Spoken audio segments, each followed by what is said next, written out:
Dragon Ball Fighters Kame House Lobby.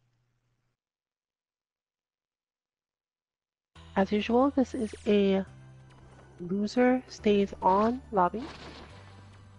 US East Coast 2 ring match priority lobby 02. It's all or nothing.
This week we continue to work on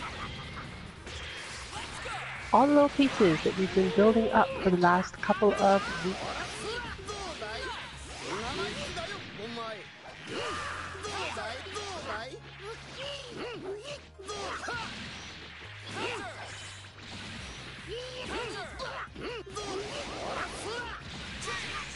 Most of the team now has enough data to treat this as a game that they understand in the standard sense.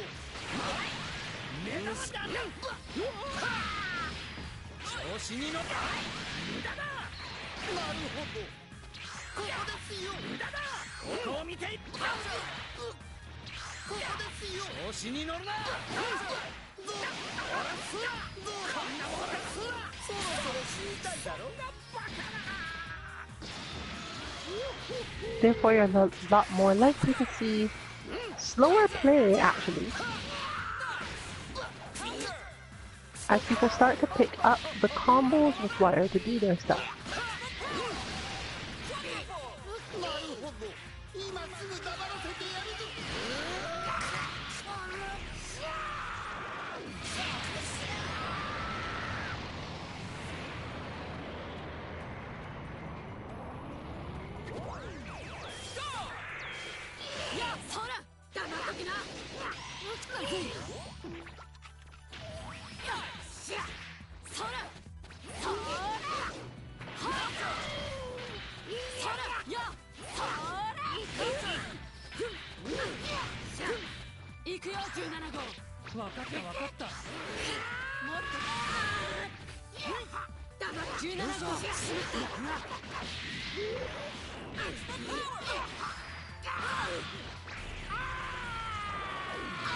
But we are again looking at the same sorts of things.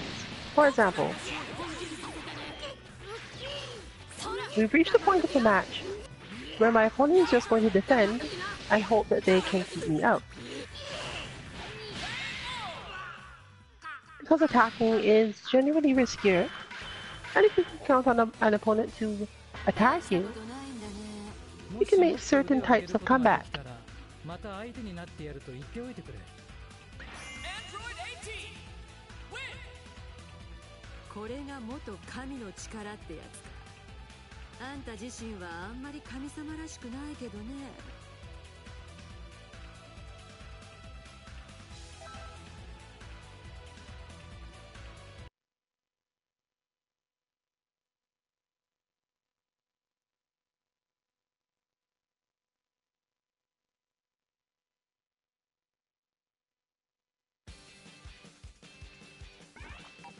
As always, look for the red hit outside Kame House.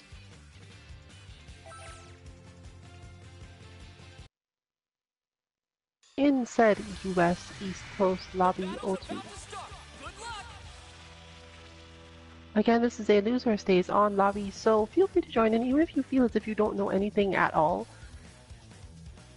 And it is up in the chat if you want to explain that so that, you know, we don't go quite as hard as possible.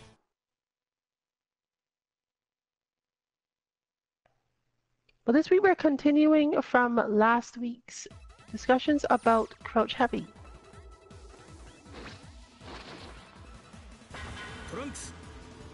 One of the important things about how crouch heavy helps you in certain matches is because of the way that the invincibility on it works. It is effectively made so that anything that is treated as a jump attack from the game in any way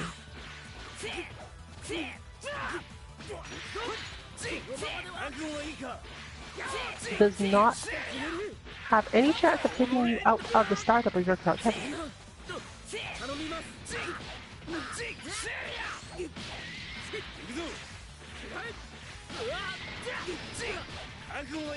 But again, you should be really surprised at exactly how strong this move is in terms of range for a lot of characters, and the difficulty for other characters of punishing the move precisely, depending on what you were doing at the time.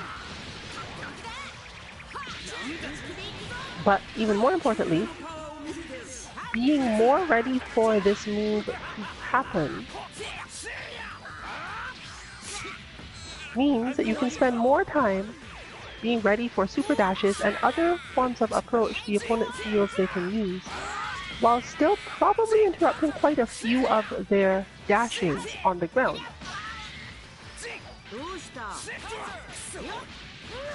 Of course, you shouldn't be like us and only do this by itself. There are definitely combos you can build up with it that are helpful, because just like most heavies, it does not have any problems comboing into stuff. Note that also, at the range where someone might be tempted to super dash against you like that, it's often safe to hit it anyway, because again, the super dash can't actually hurt you. It will hit as if it is an aerial attack, meaning that even if it would have reached you otherwise, the invincible frames of your crouch heavy will solve the problem for you. You can also use it therefore to stop your opponent from going off the ground in a lot of situations, because normally they hit high enough up for characters like Frieza, for example, that your opponent doesn't get to do too much about it.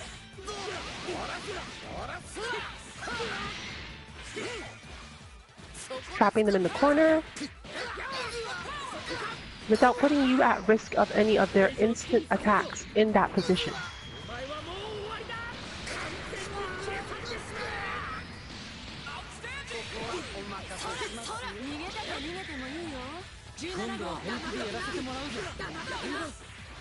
Once you've cut off that particular movement or attack vector from your opponent, they're going to be a lot less likely to feel comfortable doing certain things other than their own same crouch heavy. Depending on who you're fighting, that might be good or bad. For example, Trunks can easily punish the crouch heavy of most of my current characters.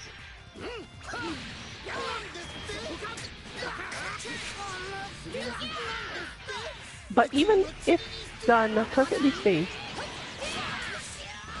some of what Frieza does gets away from Trunks.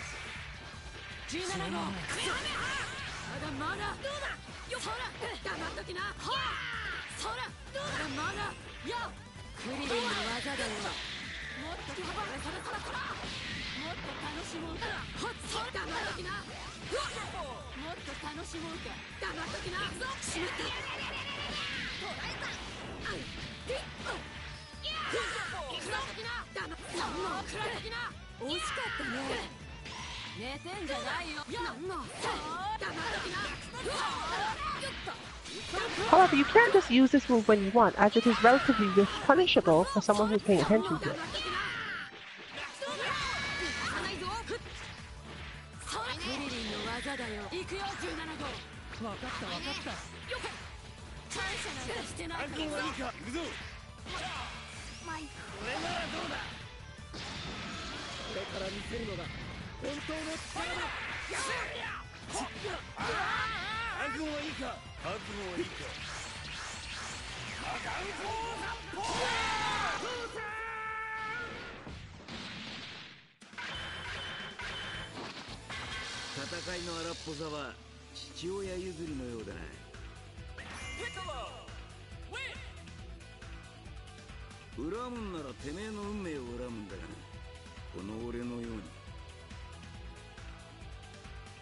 The next important thing, therefore, is working out, as asked, what the combos you want to do from your crouch heavy are. There are three main things for beginners to learn about combos in Dragon Ball FighterZ. Are you in the corner, punishing your opponent for doing something? Are you at the corner, pushing on your opponent who is now there and can be comboed differently for more damage than usual? Are you mid-screen, and how much meter do you want to spend? At the beginner level, the last one is the main thing you want to care about. Once you've reached the corner, winning or losing doesn't tend to depend as much on the combo. There's basically an optimal combo which tends to have corner knockdown. And that's it. When you are in the corner, you generally want to use your vanish in your combo to put your opponent in it and do moves that will keep it there. A few characters have moves that cross up naturally within combos, and therefore they don't need meter to do it.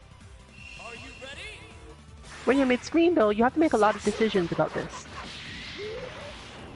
And it comes down to the fact that a lot of combos in this game are extended by hitting your vanish at a certain point of them.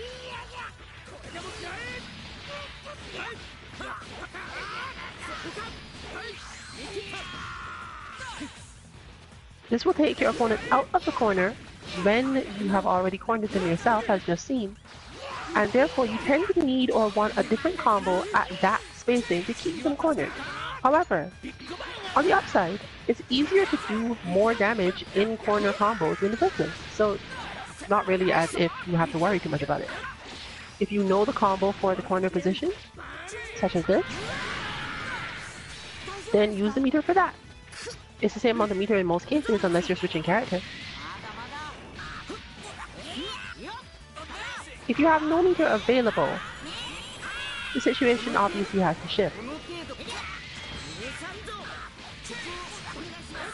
But until you get up against an opponent who can play very good neutral and stick you in the middle of the screen for a very long time, it isn't really a concern for beginners.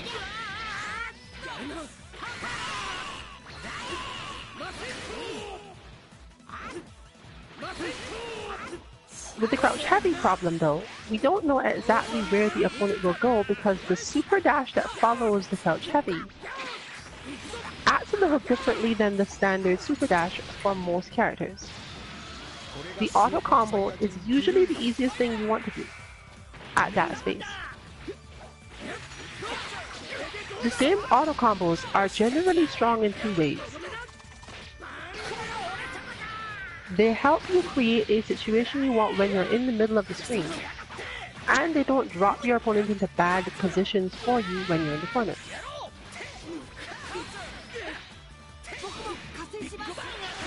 The reason that they are generally not considered to be the optimal combos is because you can always do very slightly better by position with a little meter or a lot of awareness.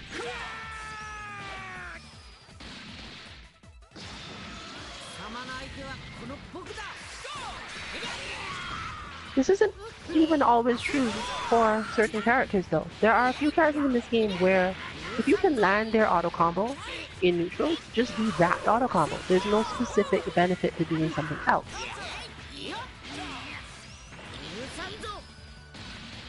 The main reason you would want to do it otherwise is because of the way that auto combos work when you have hit the opponent while they were in the air. And quite a lot of this game is spent in the air, making it more difficult for you to get full standard punishes.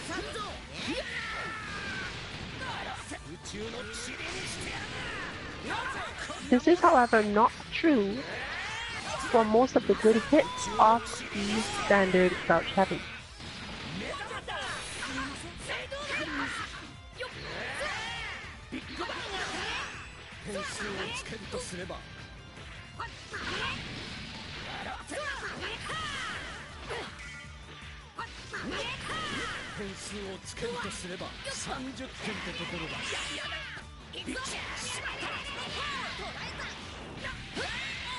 This allows you to set up way better spacing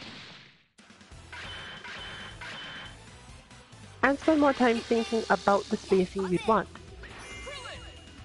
So use the auto combo, observe where your opponent ends up, and then think to yourself, do I really want this position?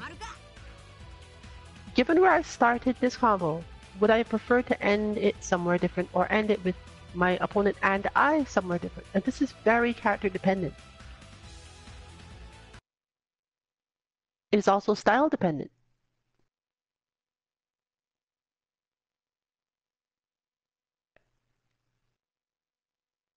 Certain Frieza combos leave you at a place where you can jump and do some of his moves. Other Frieza combos leave you at places where you can't basically do anything unless you have enough meter to intercept an opponent who wants to approach you. But they're super good for changing character if you didn't want Frieza on screen anymore.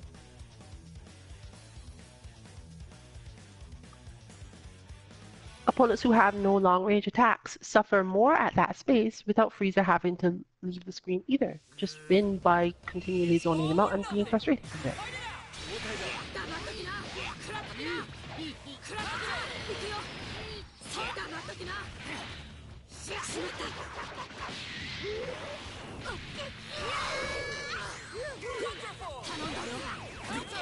Similarly, 18 benefits more from certain types of combo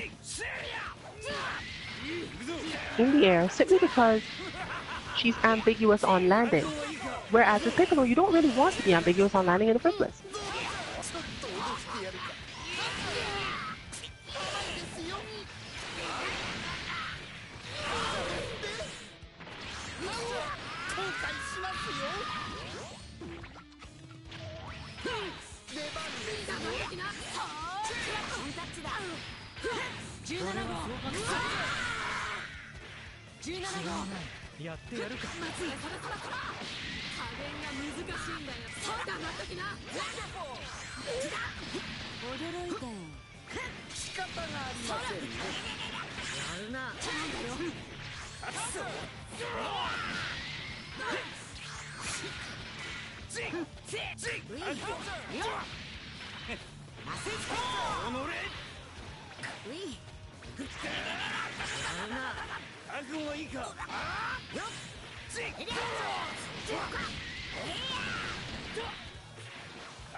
Kid Buu's counterattacks to many of Frieza's options. You'll either get hit by a super or riff around them. But you have to understand the range you end up at to cause this. But Frieza has large amounts of control over how his block strings go.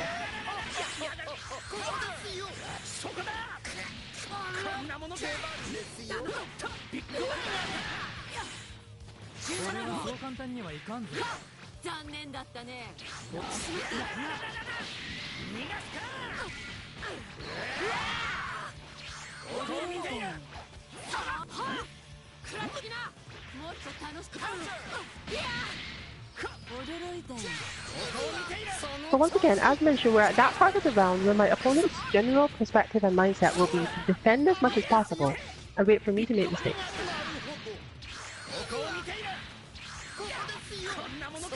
How can I benefit from this? I have to manage to do moves that will make my opponent think it's time to make an attack, but be wrong. Otherwise, they're just going to keep doing this.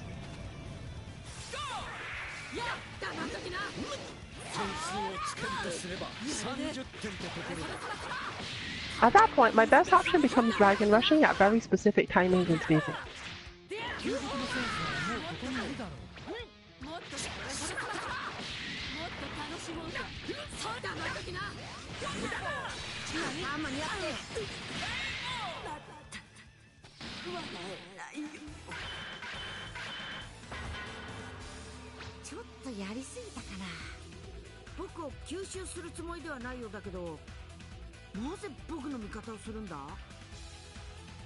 It can similarly be hard, despite what most people think, to open up completely defensive opponents in this game.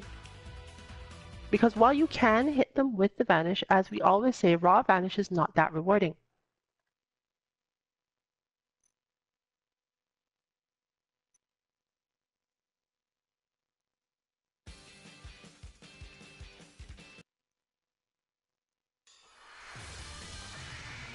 A fierce showdown is about to begin.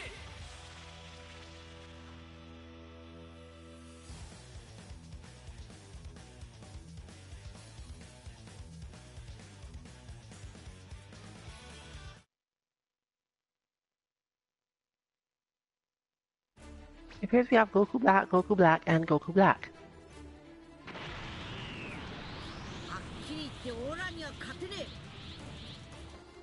That was the option select to meet greeting Piccolo. Son Goku, it's all or nothing. Now, Piccolo versus Zoners is not generally your best option, but he does have some style methods for doing this.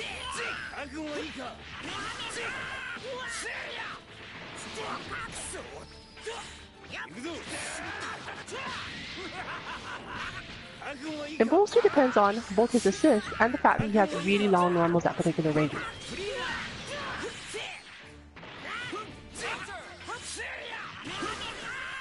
However, overall, 18 is better at this job.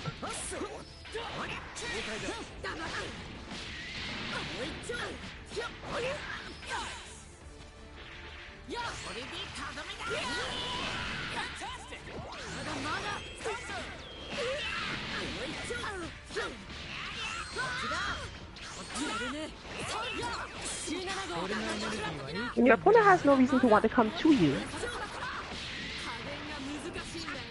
18's barrier is more useful, in conjunction with her crouch heavy, whereas Piccolo has to do his at the last moment and be ready with the correct counter spacing.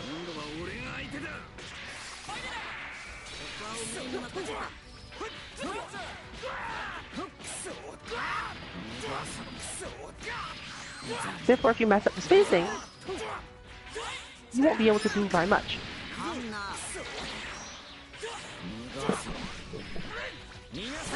However, on the other end, we have Frieza, who can fight this matchup style all day. Frieza's main problem is that if he knocks the opponent into the air and doesn't continue the combo from there, his crouch heavy is not as effective.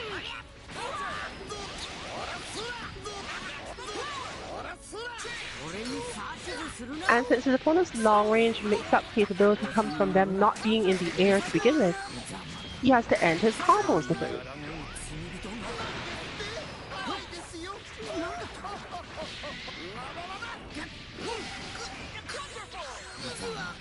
But once again, note the effectiveness of the back and forth movement away from general situations that would help. You absolutely must block.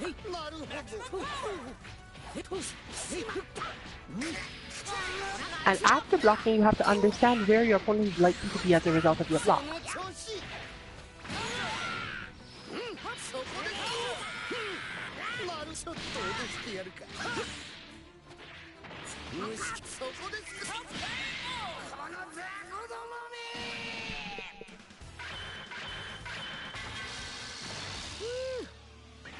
This is again a matter of rhythm in the game. Are you moving forward because it's time to move forward or not?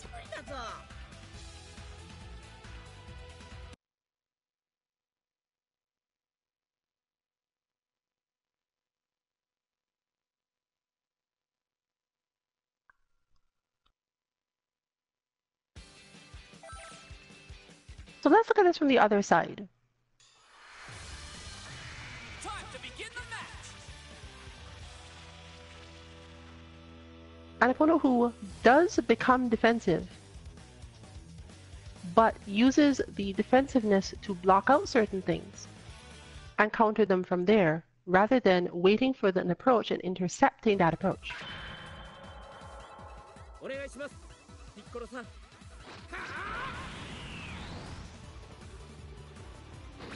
In that situation, it's a lot harder to keep Piccolo out, because one has to spend more time worrying about moves like that.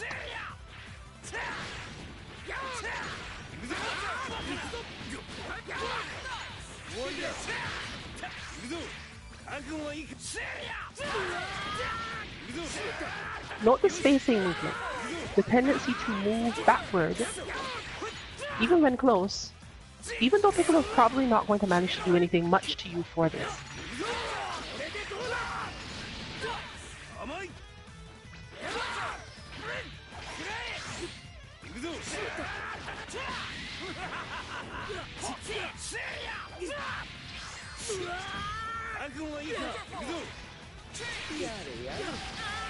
The same happens with Frieza mostly.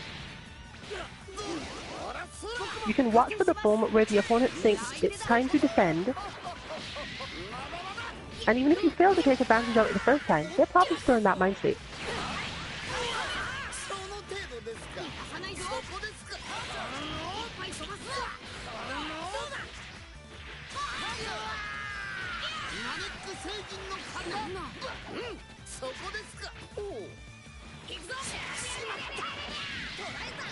Kame is simply done from the other side as well, but because my characters tend to move around a lot more,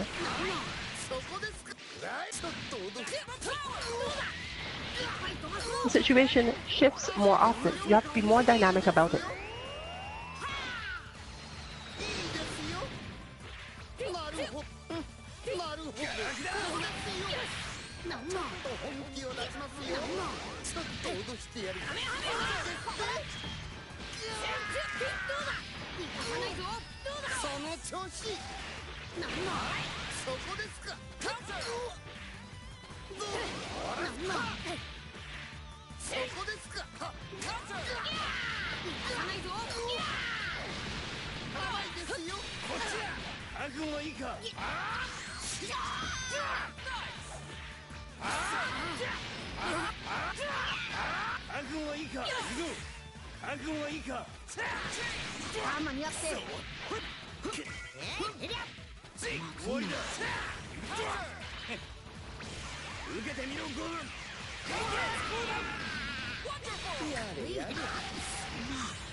We still have the same strength of buttons such as stand heavy in neutral though.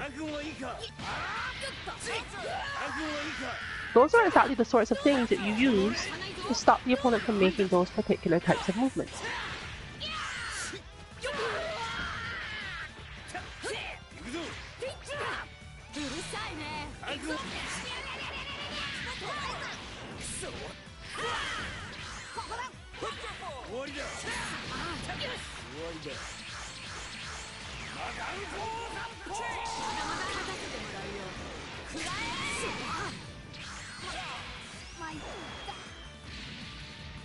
Use as much meter as you need to get the kill in as tricky a way as you can manage, because once you have it, the situation is different for you.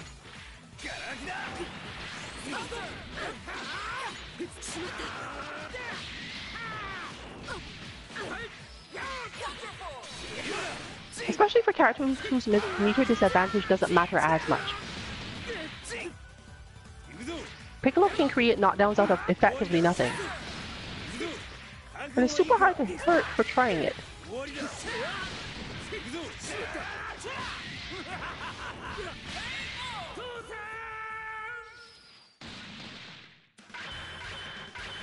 but you must use all of your spacing tools.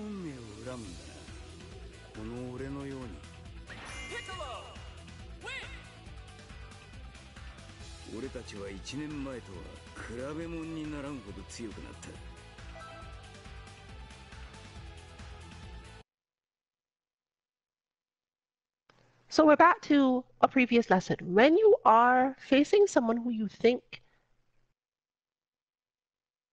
can only function via pressure, but you're pretty sure you don't have any real tools for pushing them off you, do remember that your deflect is extremely powerful in those situations. Watch the opponent's block string and see how far they push themselves off with each hit.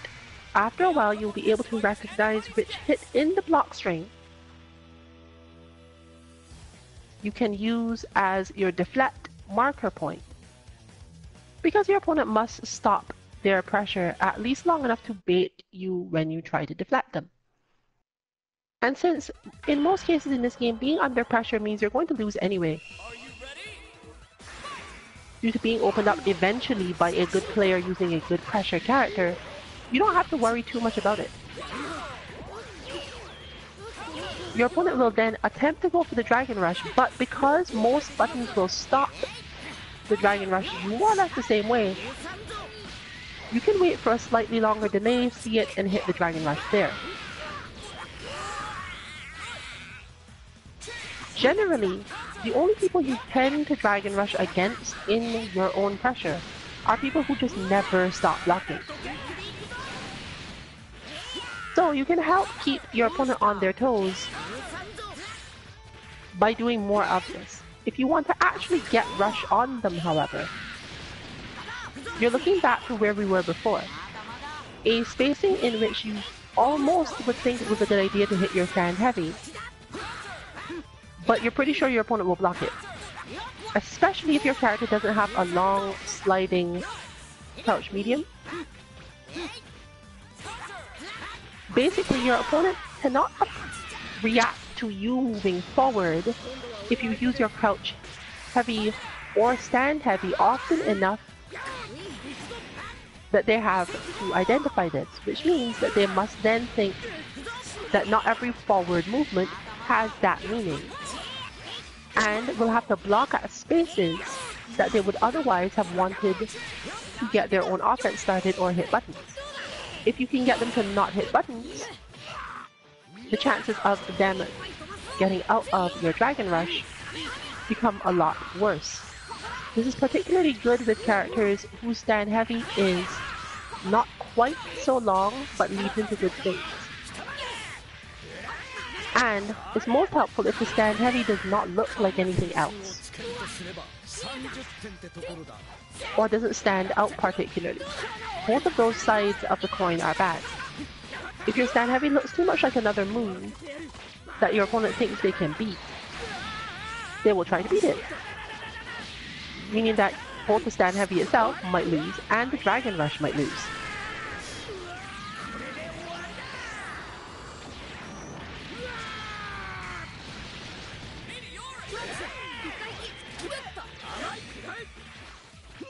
There's a general note. If your opponent hits you with just a regular attack in the middle of your Dragon Rush, most of the time, if they try to do this on reaction, all that will happen is they'll attack the Dragon Rush.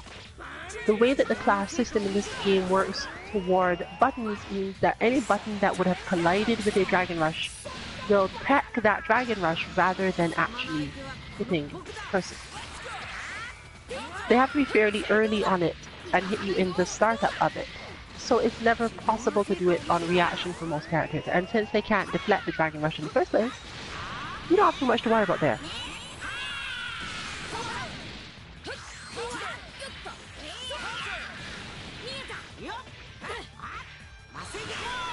However, it is hard to manage perfect timing for Dragon Rushes out of certain auto combos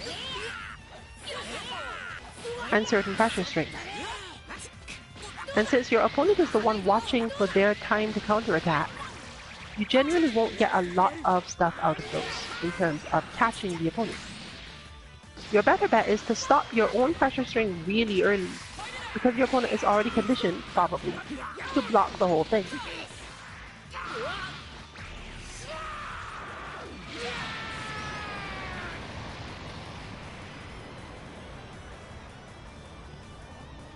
Other really good timings for the Dragon Rush, if you really just want it to get the opponent out of the screen or save yourself some energy, is at the moment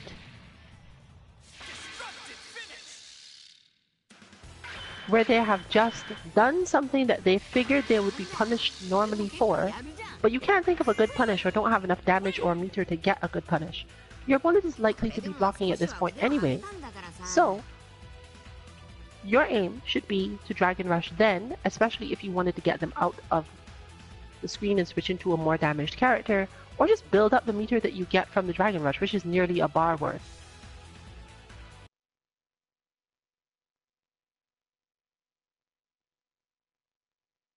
Unless they felt as if they had a mix-up after the thing in question, based on spacing or something, it's very likely that they will be blocking, and as a result, get caught in it before anything else. Because again, they can't just react to movement. The reaction to movement that most of us have by default, by muscle memory and so on, after doing an unsafe thing and being blocked, is, oh, that's an attack, I should block it, I'm negative, I'm not able to counterattack myself without super or something. It solves itself pretty quickly.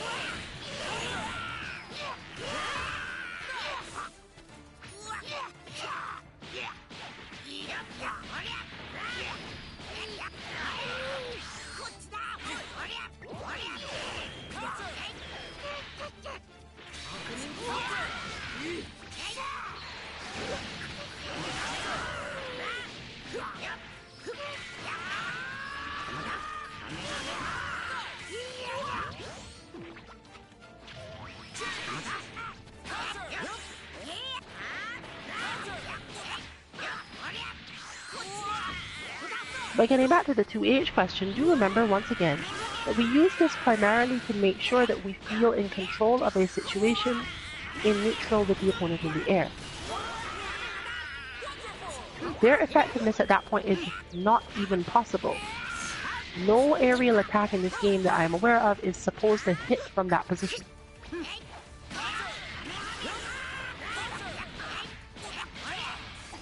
And as you can see, the crouch heavy also works quite well at the end of certain block strings because of this.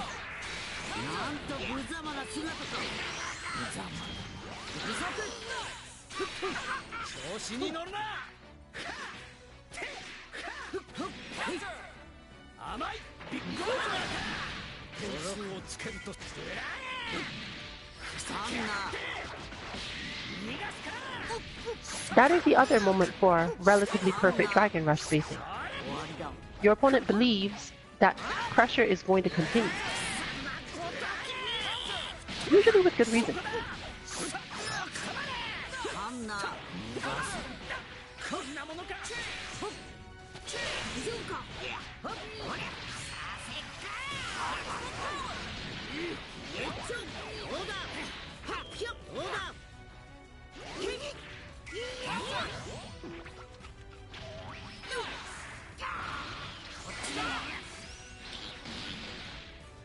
But in that last interaction between Boo and Goku, you were able to see that moment of them both stopping because the space is a little bit too much now.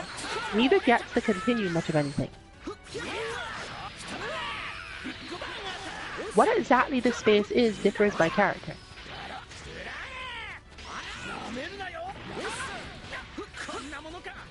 But just like most situations before, you don't try to catch your opponent in their specific current spacing because they're going to move. And this is why the crouch heavy is so important. Crouch heavy has enough range on many characters to stop your opponent from moving anywhere within the time frame required.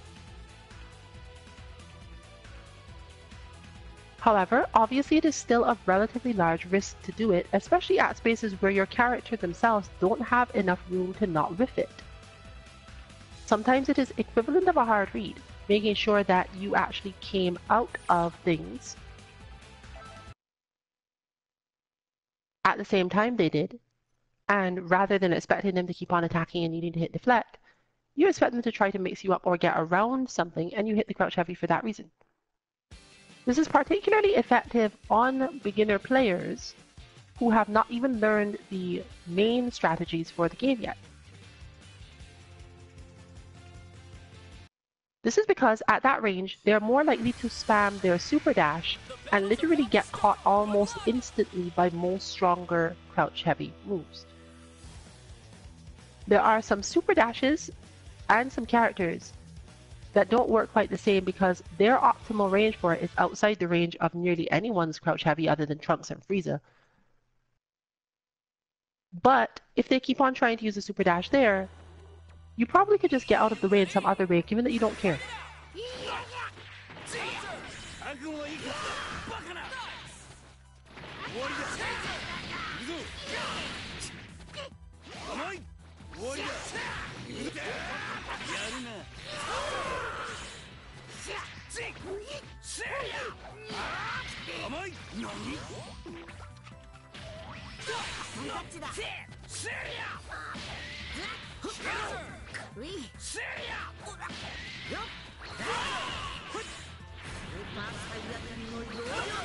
This sort of thing is usually enough to let you see your opponent's tendencies.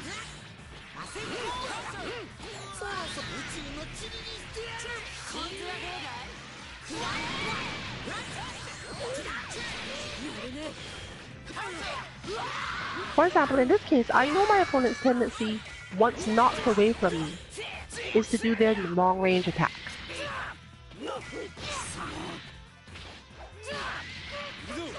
Therefore, if I have very little chance of landing anything other than Vanish at that point.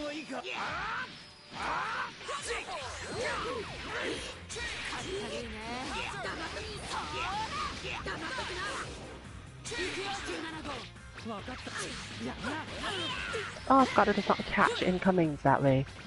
Unfortunate. That was the hardest of reads, but I completely forgot that it doesn't even work.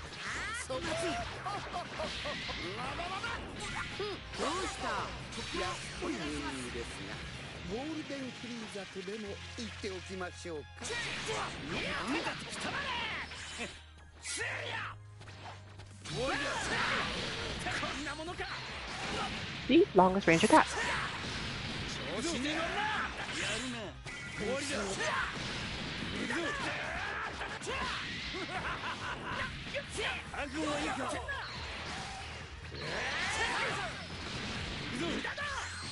They help to have characters who can do that. Cross the screen, deal with anything they want at nearly any time, those sorts of things.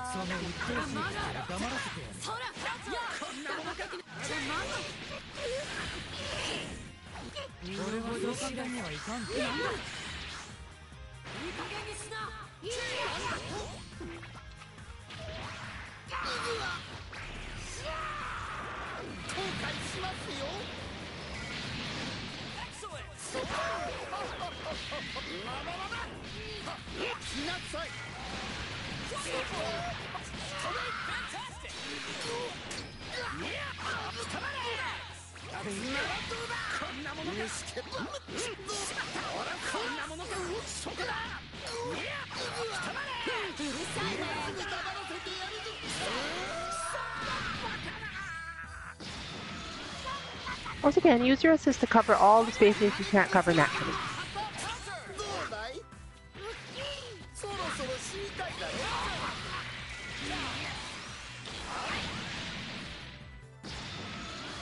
This is a very visual game, and the more distracted you can have your opponent, the better for you.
So,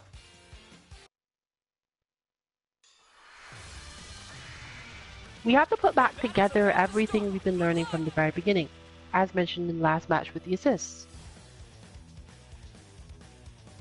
The key, however, is to remember that spacing can be a trigger for everything you need. It teaches you both what to expect from the opponent, at least to some extent,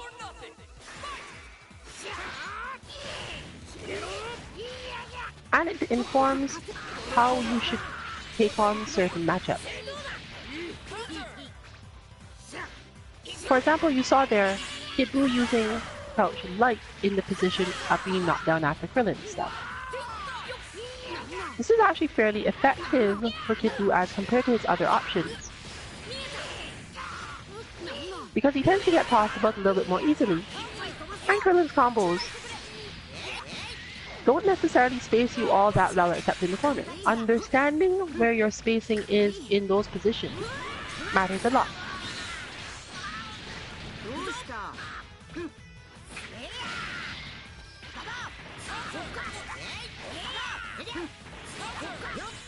For example, you can do that. Realize your opponent is too far away to land something.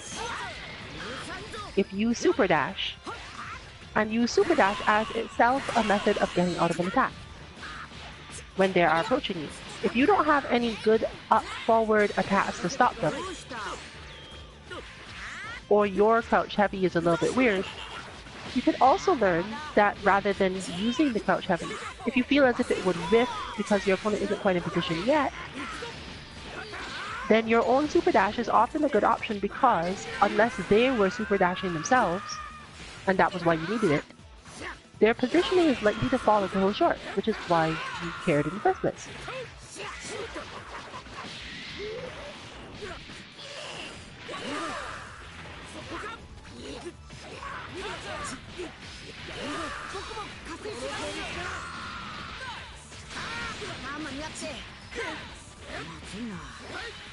People who super dash out of their own combos, especially pressure ones, are exactly the sort of person that tend to get caught in your crouch heavy, because the only reason to do this from most spacings also puts them in a spacing where the crouch heavy tends to hurt.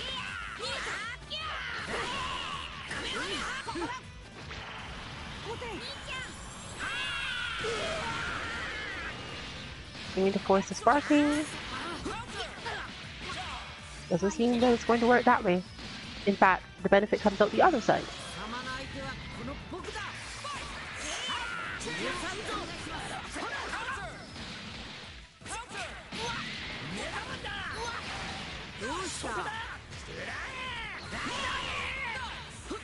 At this point, one tends to play neutral because you don't want the opponent to feel as if they should activate sparking right away.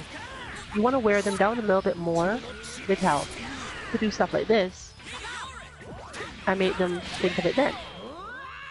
Every moment you can spend keeping your opponent from thinking about using their sparking blast in neutral, especially on their last character, brings you closer to winning, because sparking buys people a lot of time, especially on said last character. At best, most of their strings only can be deflected at that point, meaning that your reads no longer matter directly, except should I deflect this or not, or do you have level 3 to hit them with. But if the sparking is not going to kill, if the level 3 is not going to kill during sparking, then you haven't gained any advantage, because it will probably just regenerate immediately.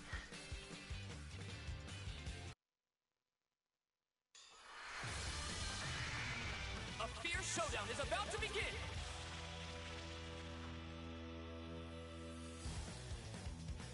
So, we have not seen this specific matchup yet, but it's likely to go in the similar ways to when Amara is playing this sort of team. On the side of Trunks, it's relatively easy to keep yourself from getting hit by Goku stuff, but you're not necessarily so easy to catch him. He's not generally a character who actually is that hard to catch, but Trunks has very linear attacks for the most part. Despite the fact he goes all around the place, you know exactly where the attack is going to go once Trunks has started it.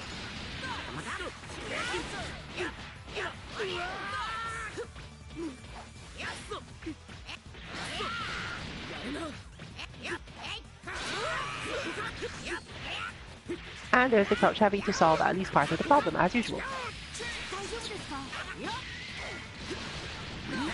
When Goku is put under pressure by someone else's crouch heavy, he's not one of the stronger characters at dealing with it either.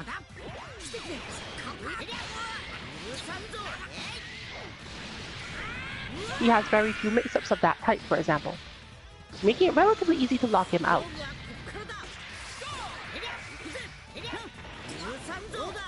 When he's in blue form, that's still just as bad, really. He doesn't actually become much stronger at it. He does have a lot of better mix-ups in the aerial approach altogether, though.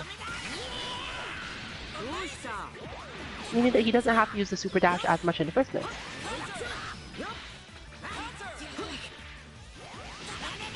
Both Goku Black and Goku Blue are better at using this sort of thing to deal with characters who have gone into the air against them.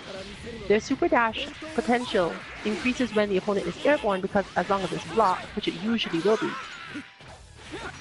they have a lot of good options from the air that are less linear and a lot more baity.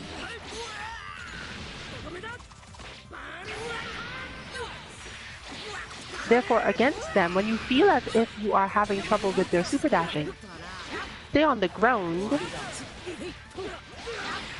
as it will make it easier. If you go into the air, this sort of thing happens. Because they're so much better at juggling people who have blocked their super dash in the air, and less prepared for dealing with being blocked from a grounded super dash.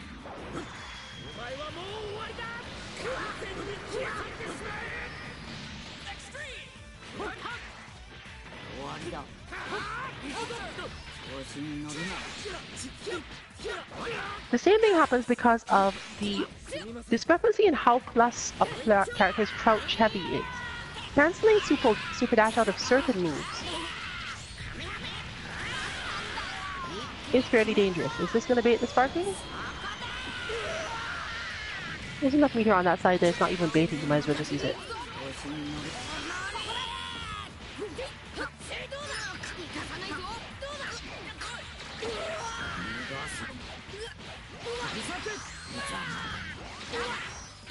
This is why it's also important for those characters to get a lot more crouch heavy action on, because the opponent can do much less about it even if you mess up.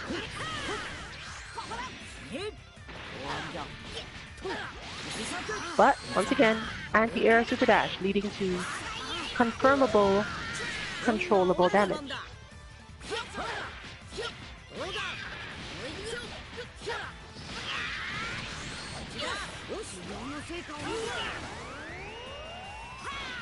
But grounded super dash leading to eating a super to the face. Fortunately not enough to kill, but does not bait the sparking and therefore gets to kill that character.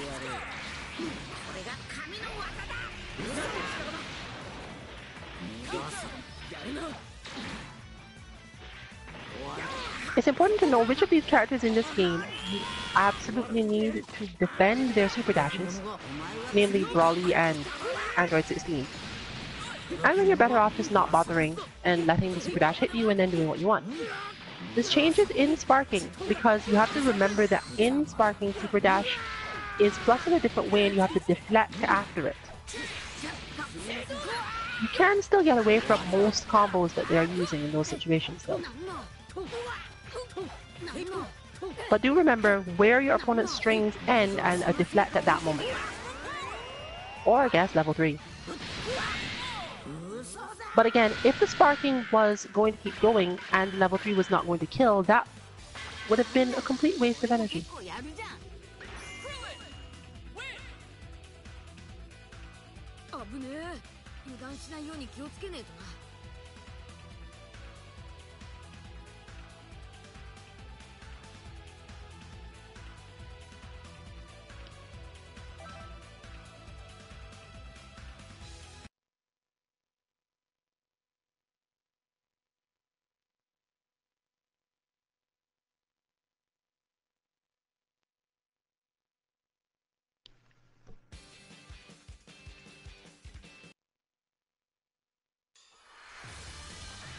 So, begin the In terms of spacing, the first thought would be, well, I shouldn't go into the air as much here.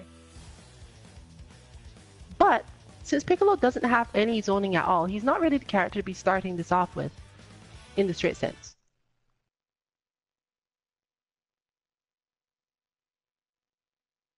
He does, however, have one really good method of dealing with the situation.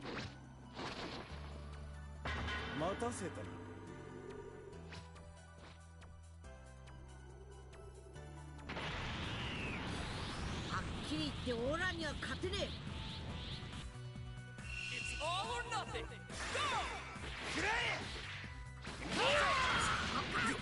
The mix-up between Piccolo being able to hit people with his stand heavy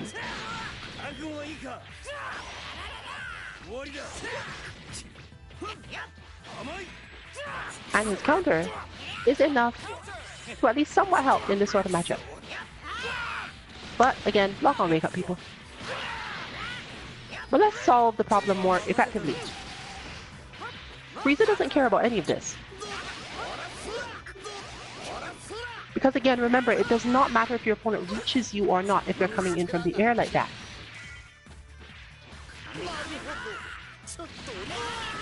Crouch heavy is crouch heavy.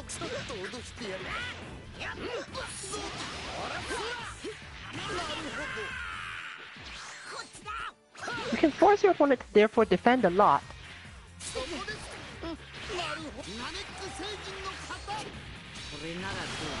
And give you openings, pushing people to corner, and so on.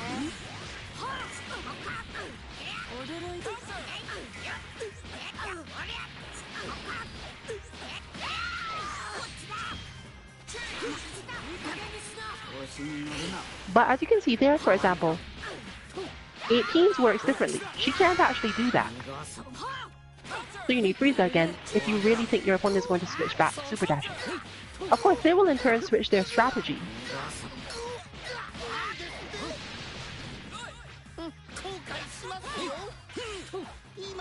But you can still get something out of it.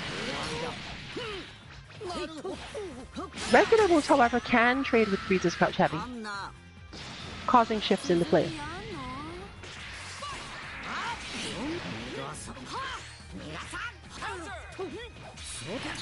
Fortunately, 18 has that, the very long medium that will solve most of the problem. Plus, it spaces her at a spacing where most characters can't immediately counterattack her.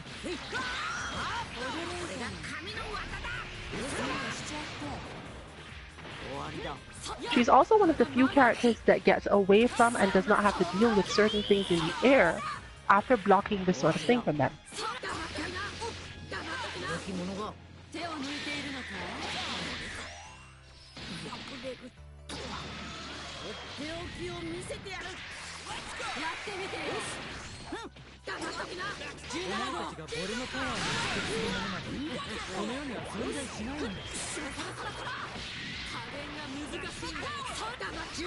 Oh, I missed that one.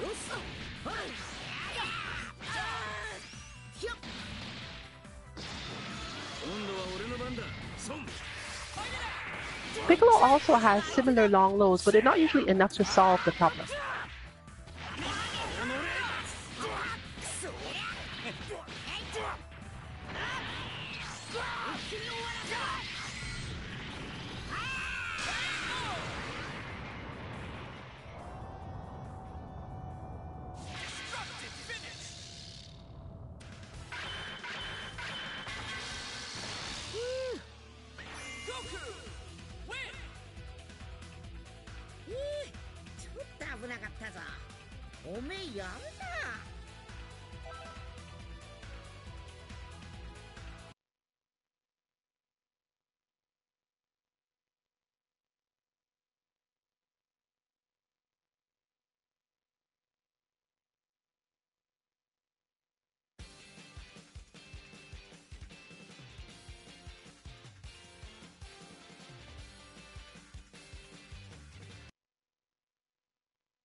So let's look at the difference in mindset change between offense and defense when at full screen.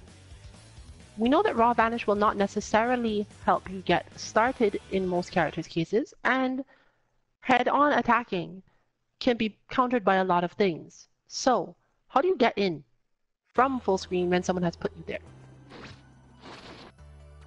It's all or nothing.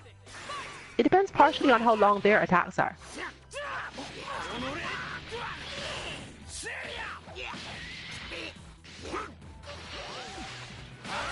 One good way is jump back, dash forward. Because you can confirm at the end whether or not you actually wanted to do the dash forward based on your opponent's response to the jump back. It's a super basic method for doing this. Works on almost everyone, avoids a bunch of things relative to stuff in neutral, and most counters to it that actually reach immediately will end up with you in the air and therefore probably not taking as much damage. It also avoids almost all long-range moves with strong tracking, such as Gohan's elbow.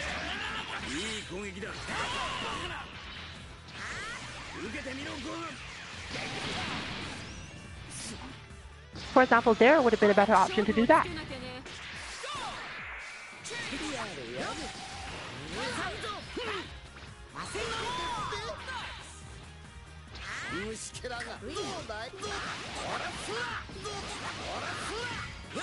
Frieza, however, has a much easier solution to this.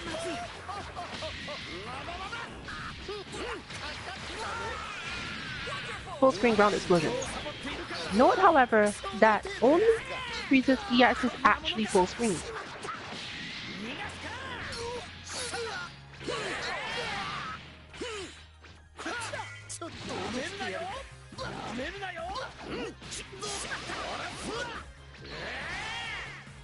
So you can always be okay with this. Jump back, dash forward, and watch for your opponent's response.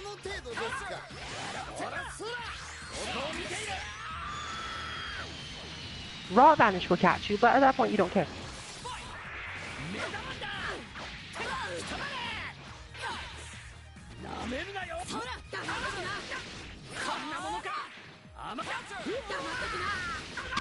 It also baits your opponent into attacking more, but for various reasons, their reactions tend to be slower. It can also frustrate opponents into doing things like this and wasting their level 3.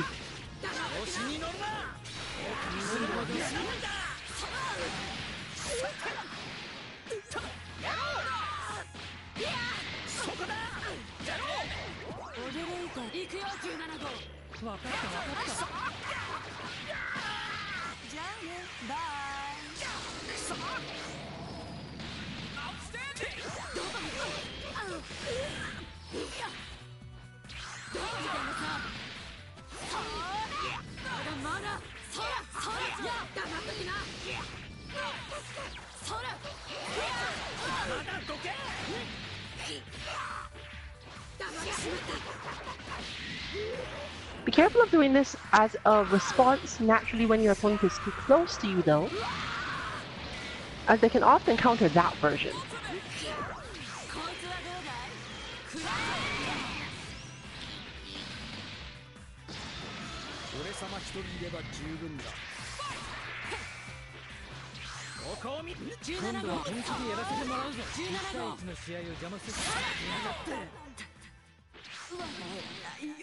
Similar characters like Jiddu who have auto-correcting moves can just dash forward with the expectation that they'll pass under you and still hit you.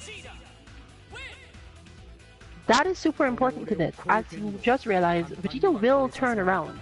Other characters will also turn around if you execute it correctly, but tracking matters a lot more in those positions, as does how high the move in question hits, because not everyone can pull it off regardless. The startup of the move also matters quite a lot.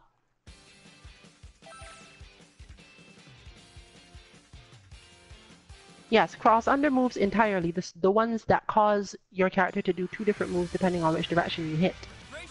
Goku is good at this because Goku can do various things that move forward with the intention of hitting you if you move directly at him, and they'll turn into his spinning cakes, Tatsu if you want to call it that, if not.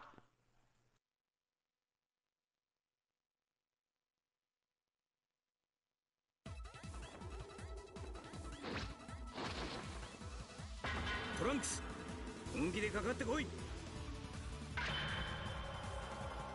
ピッコロさん、行きますよ。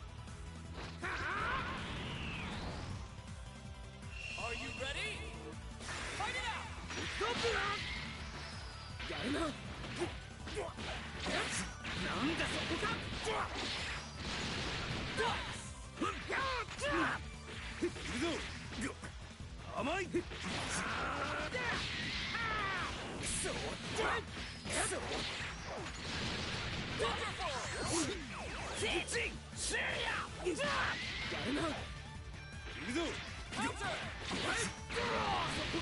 This can also protect you in the corner against characters whose moves don't point upward easily or who have a lot of damage they take if they try to do those moves in neutral.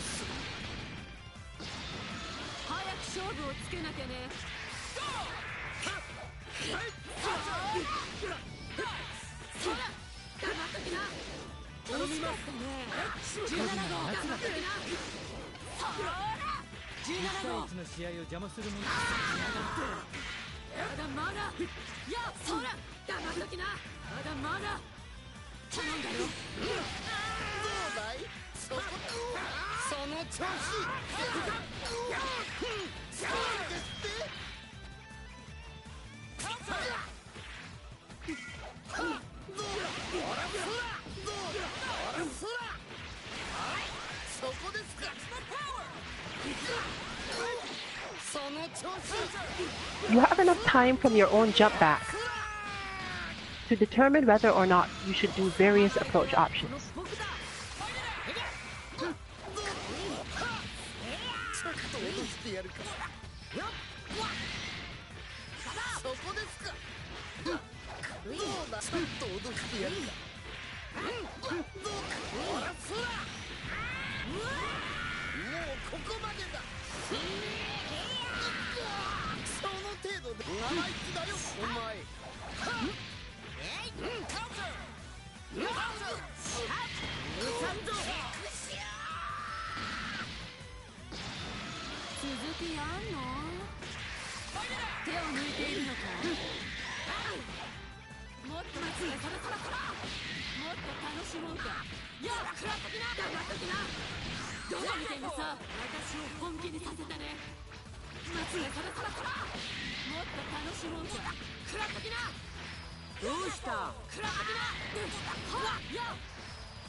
Remember, Piccolo and 18 can both zone if you really know what you're doing.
to begin the match. The main shift in difficulty for spacing yourself correctly in matches is identifying quickly where both you and your opponent are at the moment you want to take an action. But this has two downsides for people learning to play fighting games or learning to play fighting games with this much movement in them. The snapshot your mind takes may be at the wrong moment. For example, in Piccolo's case, I actually need to take that snapshot and make that final decision at the moment of a jump back on the beginning against Broly. Are you ready? Jumping back will keep you out of problems against most of Broly's stuff, and you have to decide which of the things Piccolo can do from there you actually want to do. But you can't plan that beforehand. You have to just jump back and think about it later.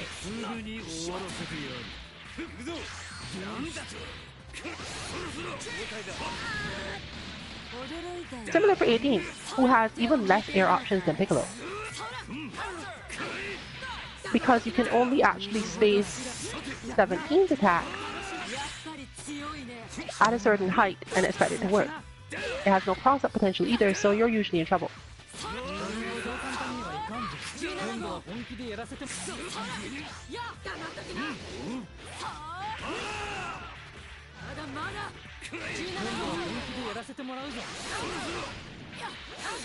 Making this the equivalent of a dive kick, you have to know exactly how high you need to be when you do it, and what your opponent is probably going to be doing at that moment.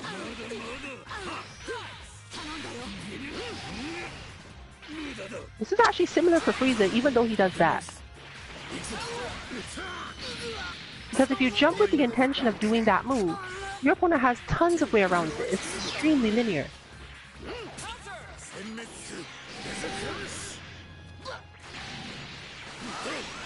But Frieza also has relatively limited air options. Fortunately, he has a really good air dash, or rather, really good long normals out of his air dash. For example, that, which is actually his crouch heavy in the air, just to show you how strange this character can be.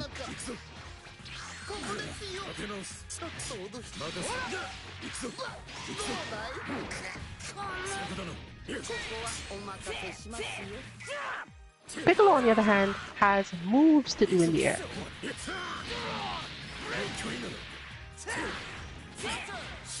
But most of the time, you're not really trying to do these moves in order to get anything. You're just getting out of the way of stuff. And that means you're not looking for a payoff, and you have to anticipate your opponent somewhat.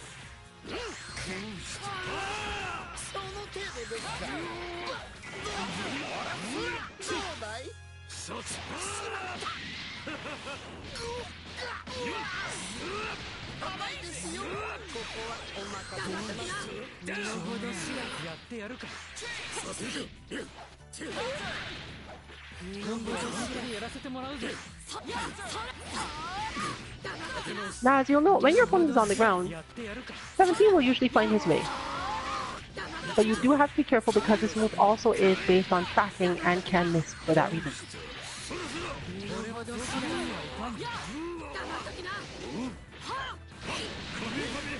It is again not something you see me use too often because zoning out the team is a little bit rough on them, so let's not do that too much.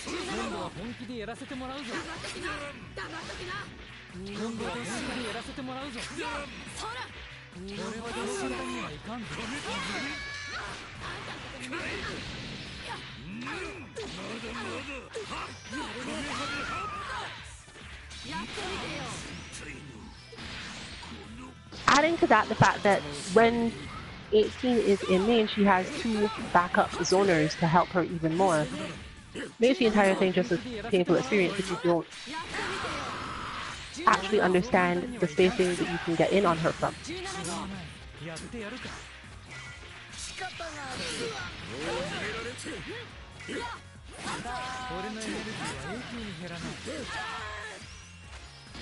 It's enough to force other people to start trying their own zoning, but since I don't actually want that, I have another reason for not employing this tactic.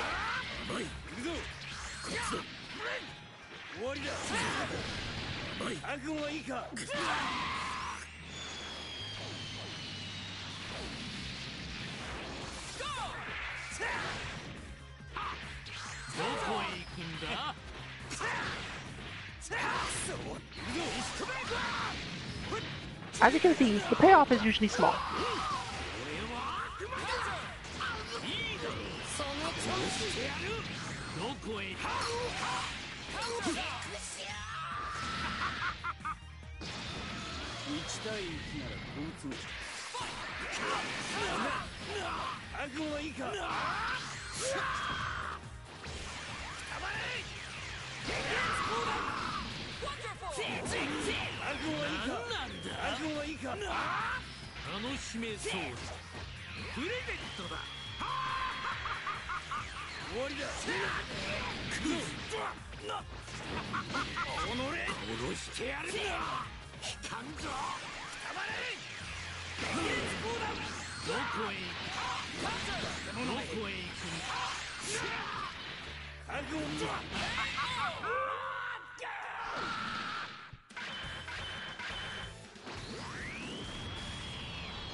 This should be a great fight!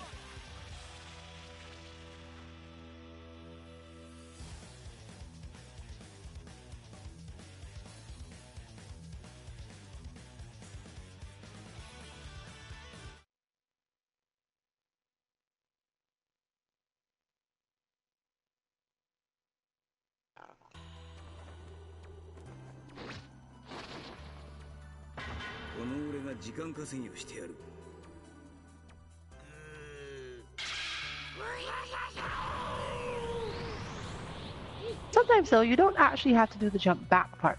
If you're far enough away, you can just jump up. For many characters, this is actually more effective.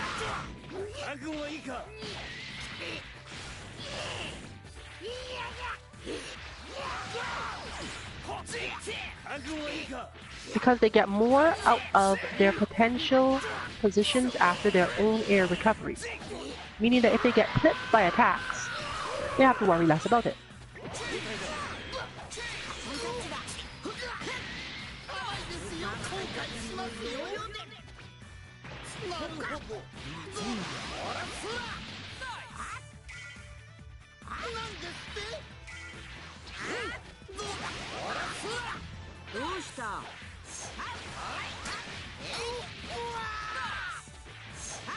Characters who have this option are much better as aerial characters than you expect normally.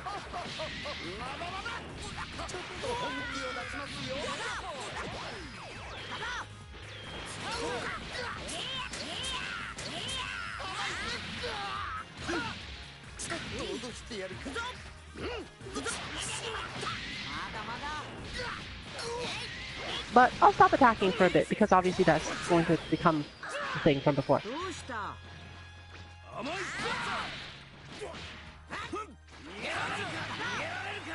Let's zone a bit.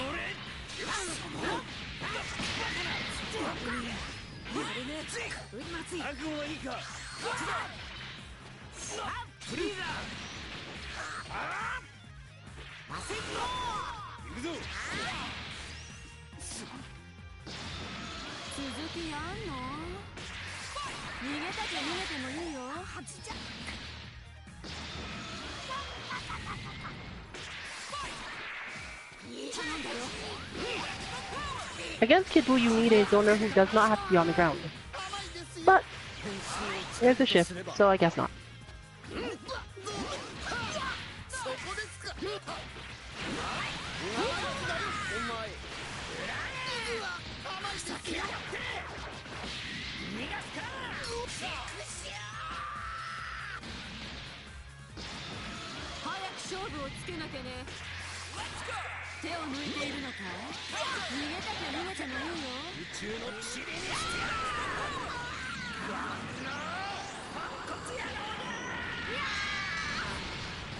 俺が本気を出すまでもない。やってやるか。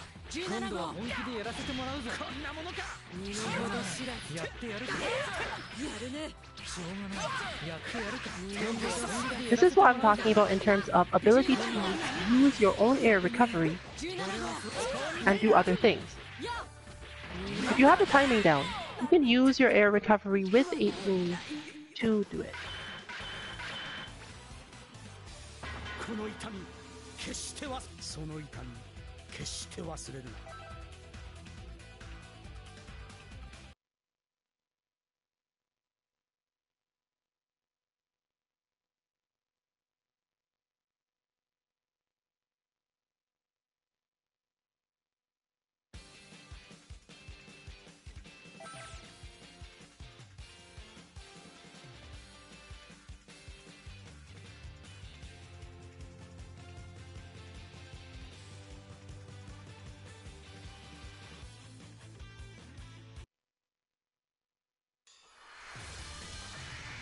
Get ready for a Dragon Ball Rumble!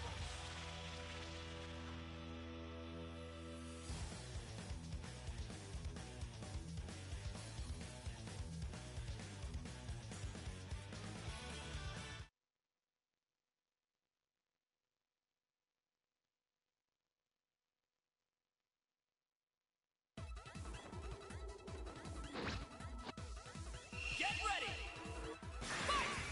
覚悟はいいか。覚悟はいいか。終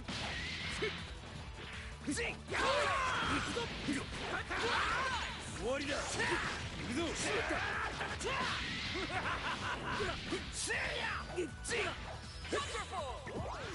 終わりだ。おのれ。終わりだ。行くぞ。行くぞ。行くぞ。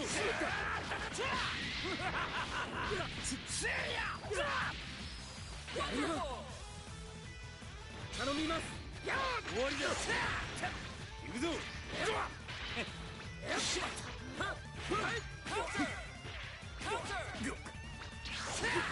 うるさいね。あんまにやって。まだまだ。くそ。よっ。なめんなよ。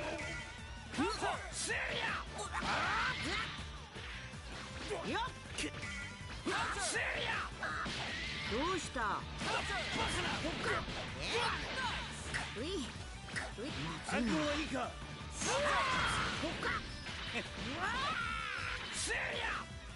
行くぞ。大丈夫ですか。終わりだ。終わりだ。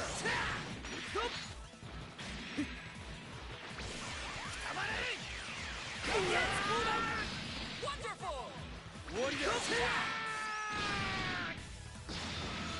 全力でいくぞ。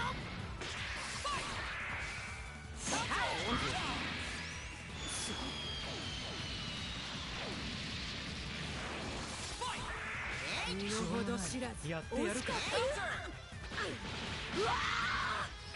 やってみてよ。せい。食らっときな。黙っときな。はっ。や。柔軟だった。指導精神を大事に黙っときな。はっ。これだけは強くぞ。黙っときな。許さんぞ。そら加減が難しいんだよ。そら。18号さん、なんでここに。まだ逃げた。はっ。しまった。捕らえた。どうだ。やれ。まだなんだって。やれやれ。そろそろ死にたいだろ。その程度宇宙の塵にしてやる。まだそろそろ死にたいだろ。結果から先に言うとあなたには厳しい戦いになるでしょう。ちょっと脅してやる。ほらどうだい。死んでたまるか。宇宙の塵にしてやる。逃げた。そこ行かないぞ。ちょっと脅してやるか。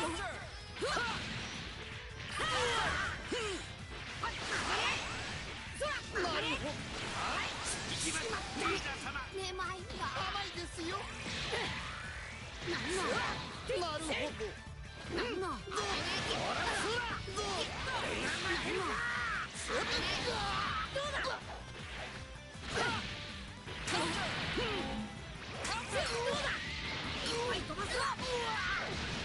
その程度ですか。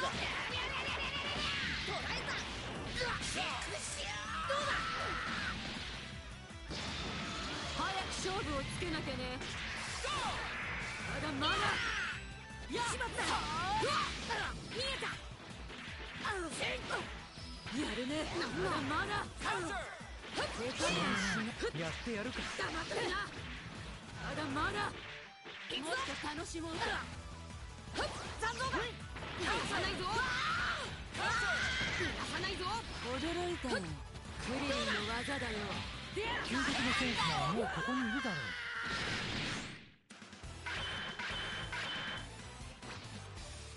もうちょっと頑張ってほしいね。う。もしもっと腕を上げることができたらまた相手になってやると言っておいてくれ。 Android 18 win. これが元神の力ってやつか。あんた自身はあんまり神様らしくないけどね。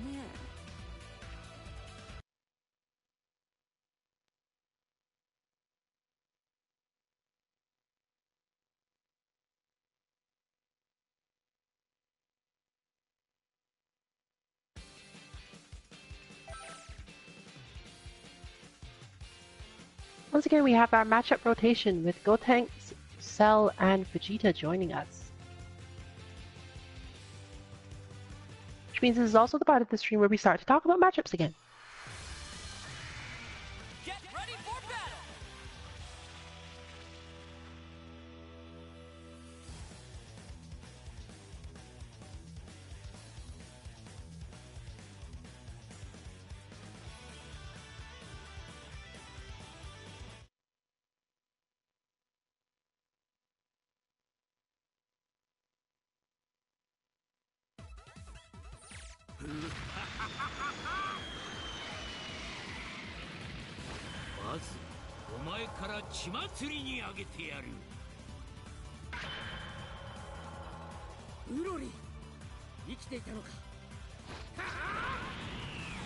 This team is the one that breaks all of our expectations of when Crouch Heavy works and helps.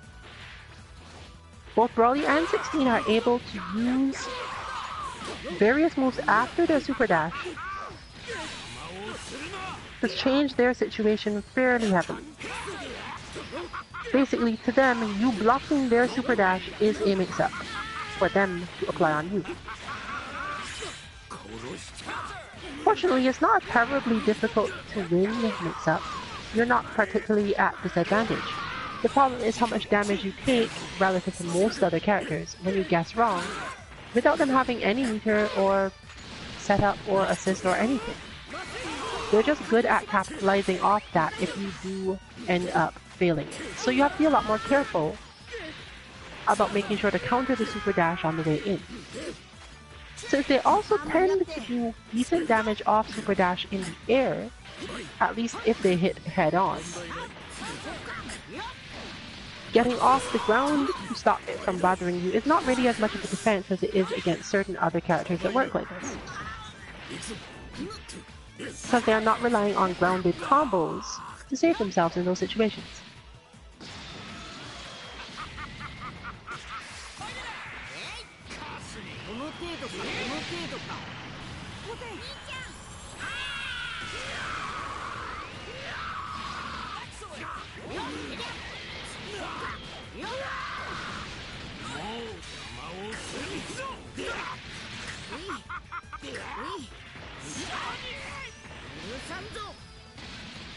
Therefore, it's even more important to be ready to do that. Fortunately for you, most of the time, since you can just hold down that before you hit your crouch heavy, you don't have to worry a whole lot about being ready for it. And those characters don't have long-range grabs or weird assist setups, at least not when in this team. You get to just defend. With them gone, you're facing just Cell, who is not quite the same in that he does have some good vanish level mix-ups and left, right, full form things that he can do such as that. But most likely, you've already gotten enough advantage that you don't need to worry too much about what happens after Cell goes for a super dash. And can go back to your standard crouch heavy spacing and timing.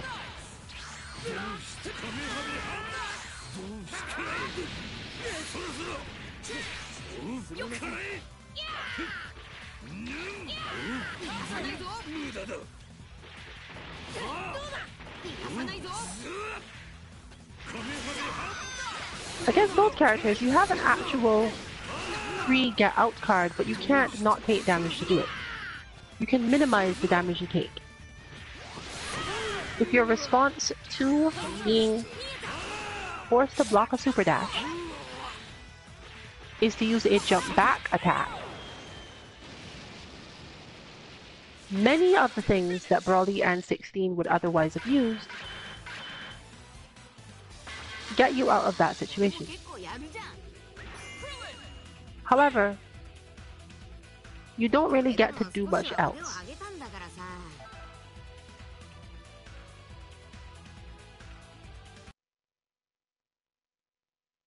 So do be careful if they just start hitting normals or something. They can obviously pursue you on a read. They can pursue you technically if they didn't make a read by waiting long enough. But those you can counter. It's just a very high intensity, high execution situation to choose to jump back out of a block super dash against those characters. Similarly, there are characters who you absolutely should never jump back out of a block super dash against. Namely, Frieza, Kid Buu, 18 to some extent, and Goku Black. Fortunately, none of these characters have particularly good post-super dash pressure or confusions, so they're just the opposite end of the spectrum. You just hold down back the whole time and hope that nothing terrible happens. Usually it will not.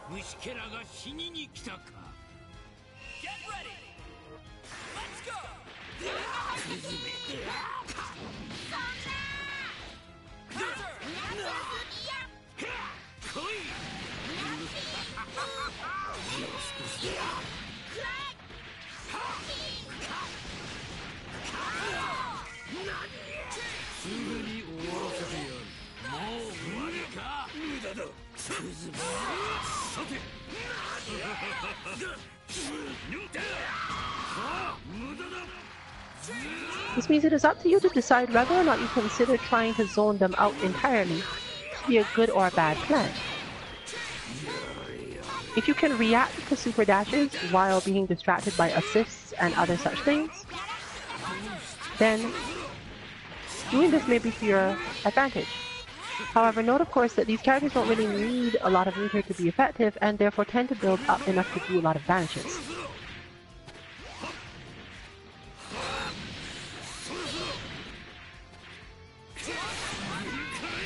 Given enough time at the other end of the screen to themselves, so to speak, they also tend to build up a fairly good idea of when to move. And Broly has the ability to build up defenses, whereas 16 has decent zoning options. And Cell, being Cell, can do whatever he wants because he's perfect.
Once Broly has this up, he's still stoppable, but you have to be a bit more careful about it.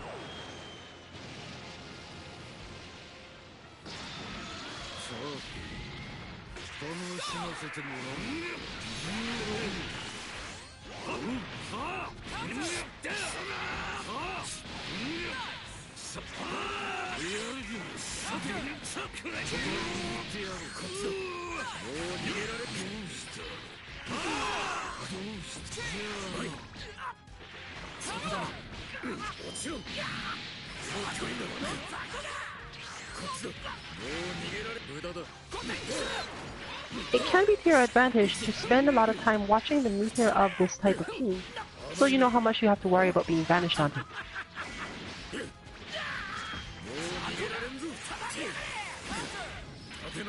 When you can't face a vanish,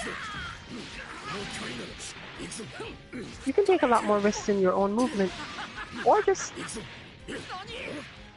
wait it out really, given that the opponent must do something in order to get the meter themselves when they need it.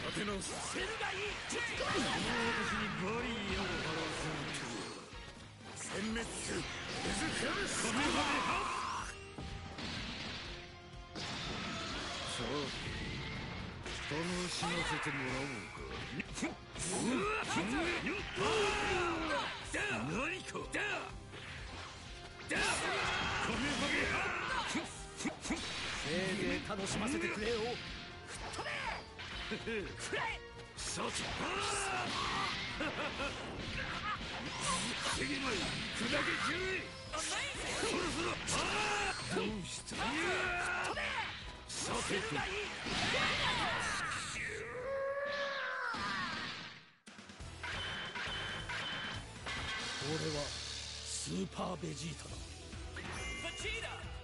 Win! 何が目的かは知らんが、俺が貴様を信用することなどない。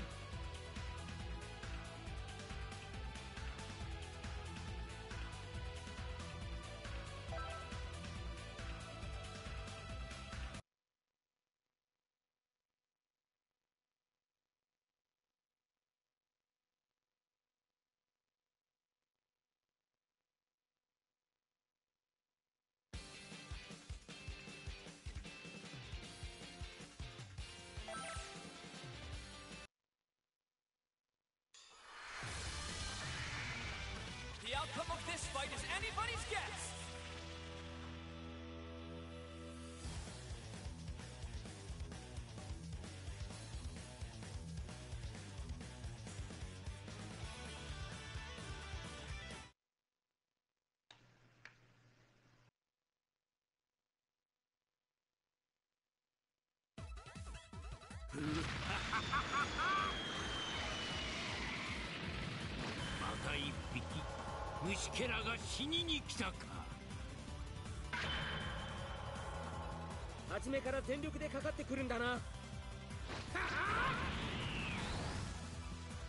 Are you ready?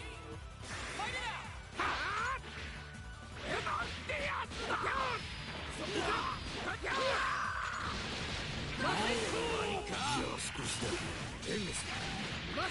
Some have to spend a lot more time on the ground in this matchup, awaiting that super dash, or being ready to use his own sliding ground attack.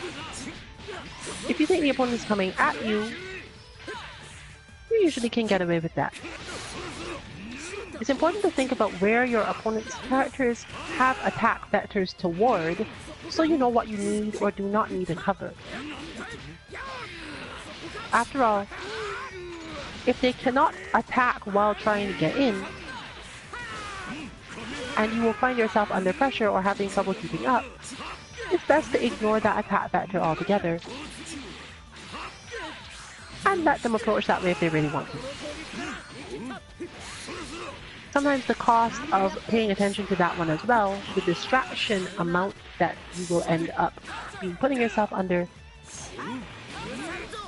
will make it too hard to keep them out of their more damaging and more effective approach methods.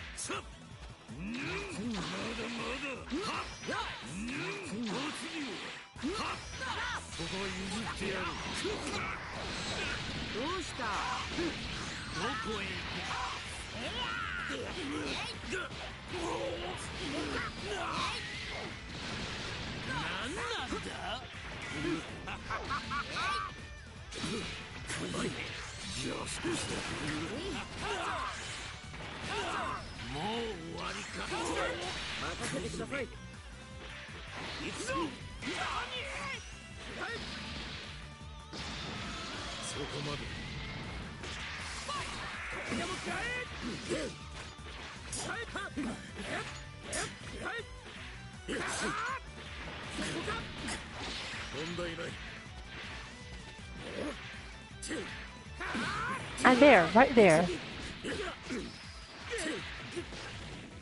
is the moment to understand the true difference in character.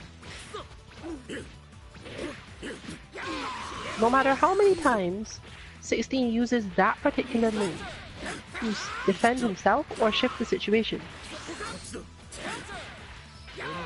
if you don't interrupt it on its startup, you're the one that has to deal with the mix-up.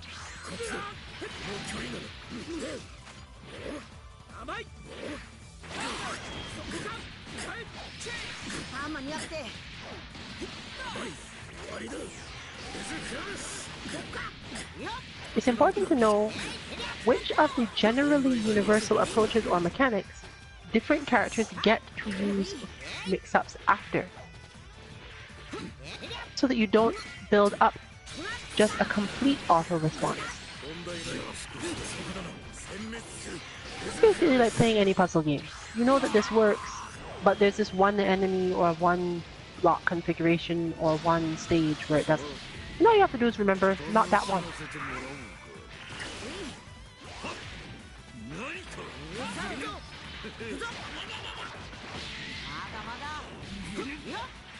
Sometimes there's timing as well.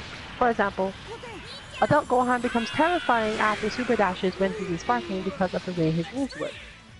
But before that, he's not that scary. He has poor air approach stuff, and he has poor aerial attack stuff for the most part. You can either get out of it or counter most of it. As soon as he activates sparking, he becomes a nightmare because he still has all those things. But he additionally gets pressure from the front that he can turn into cross-ups and mix-ups.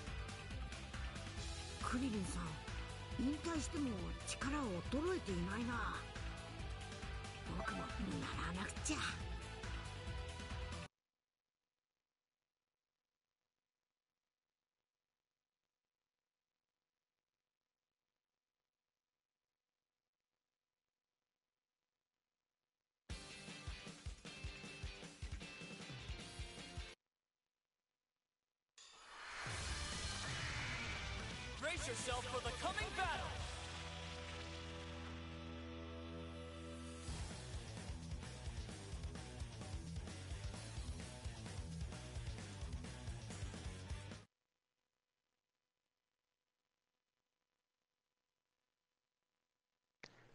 However, we are at the end, the actual end, of what we consider beginner content for this game. It's difficult to advise about combos because they are matchup specific, character specific, and those things. And at this point, we have enough on the plate to deal with. So, once again, we'll be returning to mostly repeating things in the upcoming streams, repeating base principles for those who have not been watching as much or don't have time to go back to streams of a month ago. It's not like they're marked as the richest rich most of the time. You can, however, get some information out of our Twitter as to which date had which stream. The theme is a little bit indicated by the tweets usually.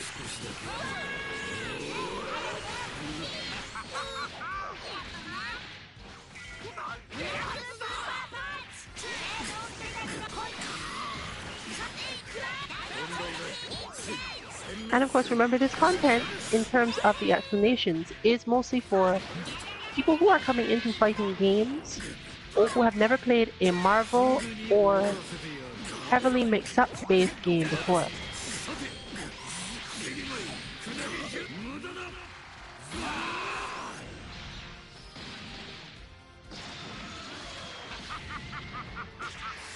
If you're past that level, most likely you'll still get a little bit out of it, especially certain later streams. But that will mostly be about either matchups or understanding that certain moves are not as unsafe for you to use in your practice as you think.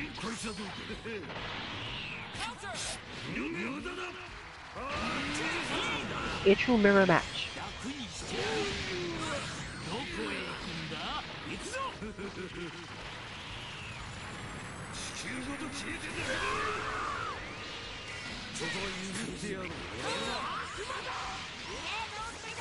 Not to worry though, as the scene generally improves. Once again, since we're not really intending to do things based on explaining specific dynamics of how to play most characters, that's relatively style dependent in this game, and team dependent.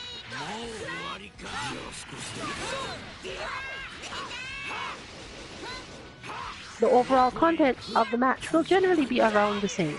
We'll be talking about the same things, indicating when those things have become good for a player or paid off.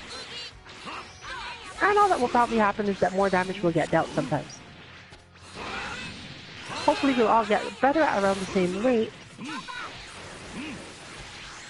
and everyone's attack will level up around the same as everyone else's defense, so you'll get a lot more of similar things.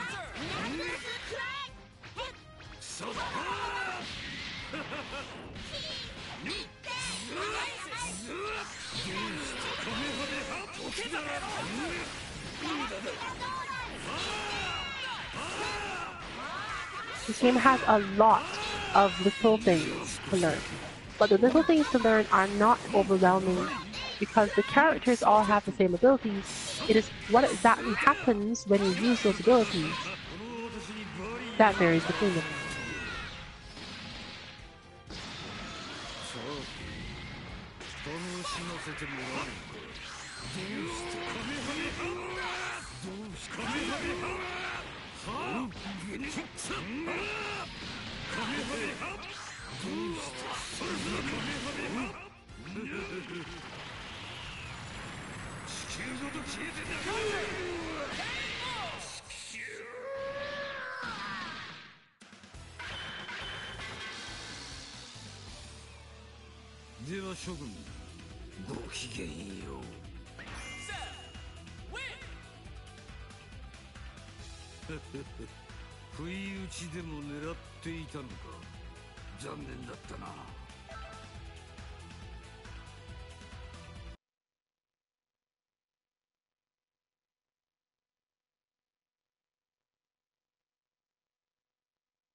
Brace yourself for the coming battle!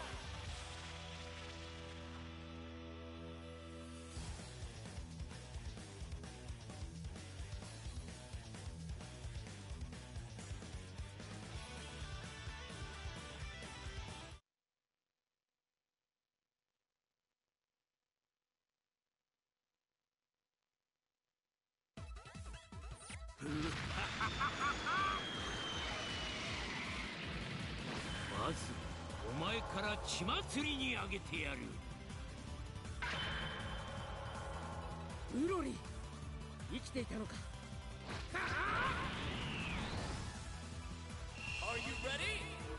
Let's go! What we have not generally talked about because of the nature of this game is the importance of opening gambits. However, this is one not really a beginner question. Or rather, it is a question needed for extreme beginners but stops being effective fairly fast. It's good to have a specific opening gambit against a character, but since almost all opening gambits are counterable,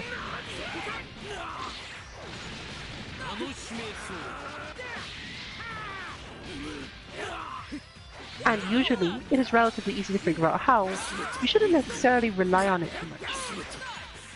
You care mostly when you know that your opponent will get a very large advantage if you don't use it, and won't get much advantage if they counter it. This game, however, unlike most, doesn't have that much of that. Especially since the opening gambit only really counts at the absolute beginning of the match. In other games with rounds, even rounds that basically start wherever the last one dropped, the situation is a little different. Because you can more easily calculate benefit, risk, reward, and so on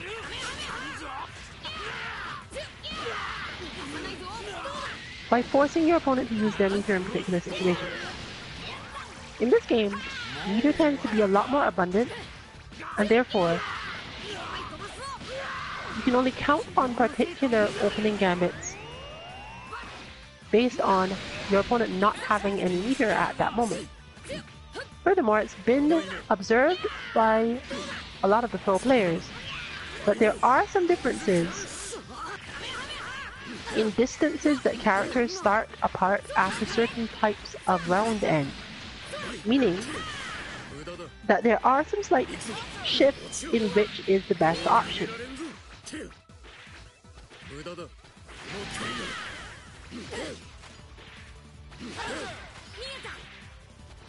This of course only counts really if your opponent defeated you and you're moving into your second character, and not at the beginning of rounds.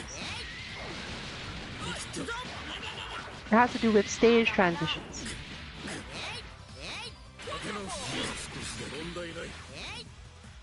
However, as we are in the stage that is unable to cause this,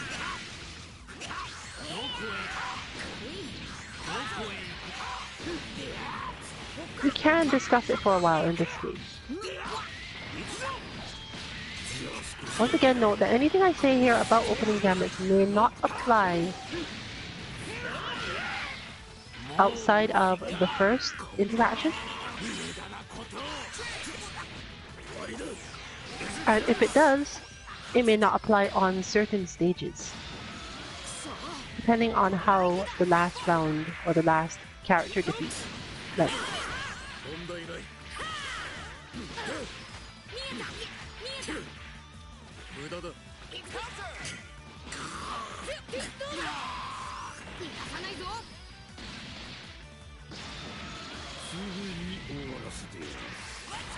This moment, for example, that is Cell's best opening gambit. You just go straight up in the air like that, because no matter what Krillin did, chances are Cell won. And the Krillin player basically has to wait that out and doesn't always get good damage off it in the first place, prompting them to spend more time, probably, blocking.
Get ready for a Dragon Ball Rumble!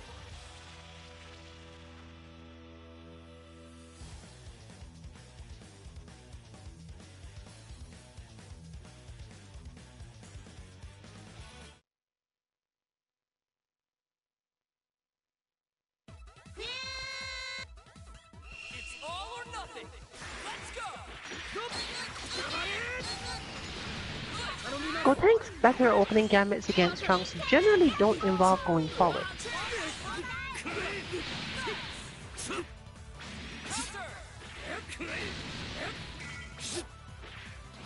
But as he's not the strongest character when it comes to getting started, and Trunks has a lot of good defensive tools, often he has to rely on what the rest of us rely on. The fact that Trunks is fairly linear and doesn't have scarily good pressure, he'll just block on the start of a round. His other good option, if he feels that Trunks is going to just throw out a button or something, is to use the donut to at least force him to block. Or just call an assist immediately. As a character, Trunks is not particularly strong against people just calling assists at the beginning of the round. You'll hit the assist, but you don't care. Especially if your assist covers a relatively large space in front of you, or has a tracking attack. You can basically go assist into crouch heavy and assume that you're going to either get Trunks or be safe having done so. This again is not so great for characters whose crouch heavy takes them forward fairly far, but here for example is fine.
Is it evaded? No.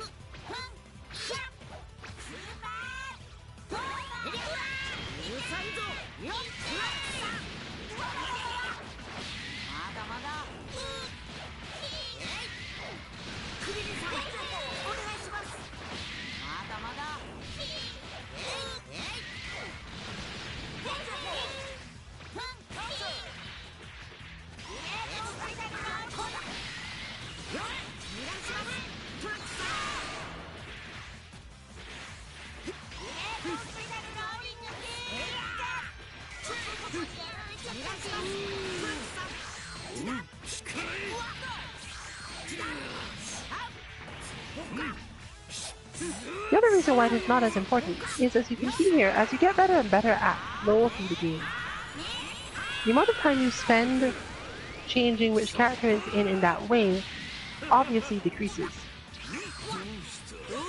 It must happen at least 3 times,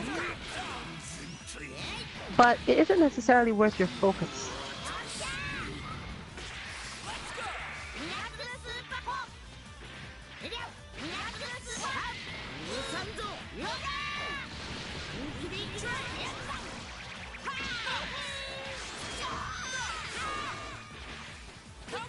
Against the starting Gohan, Gotenks' usual best option is immediately to use his jumping beam attack. Gohan's lack of strong counters to this in normal play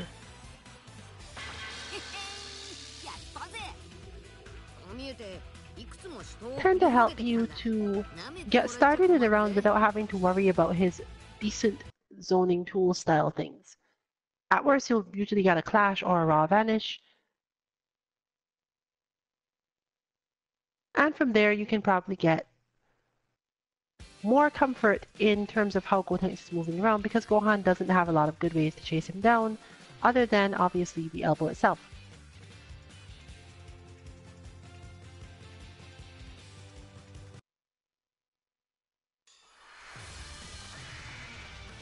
battle's about to start. Good luck!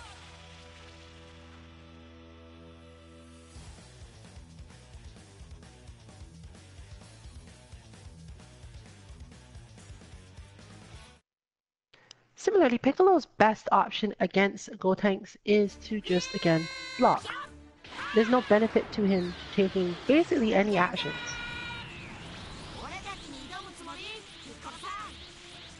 Even a backdash is really not in his best interest, not because Gotenks can particularly do anything about it, but because he could delay a donut very slightly. And at that point you just haven't won anything. Now you're out of Piccolo's optimal range, and your opponent has at least some small advantage.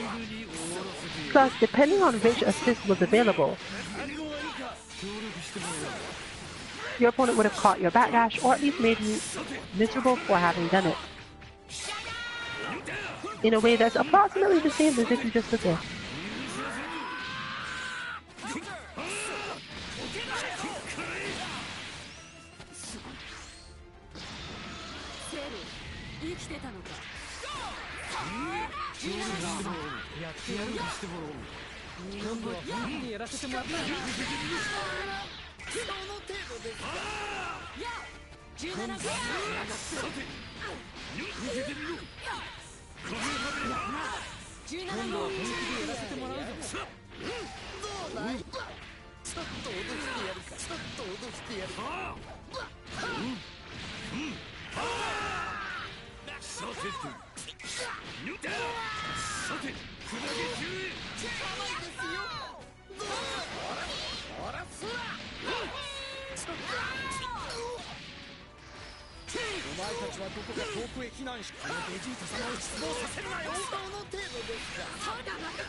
Vegeta!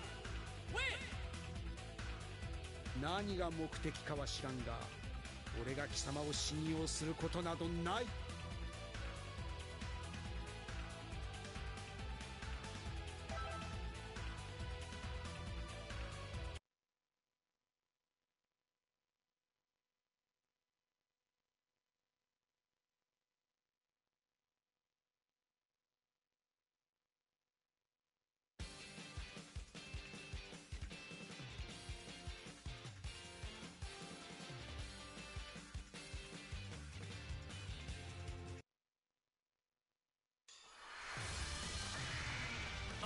Showdown is about to begin!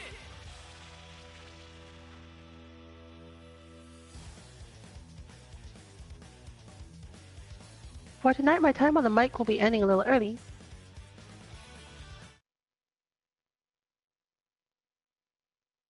But the lounge will stay open up until the usual time.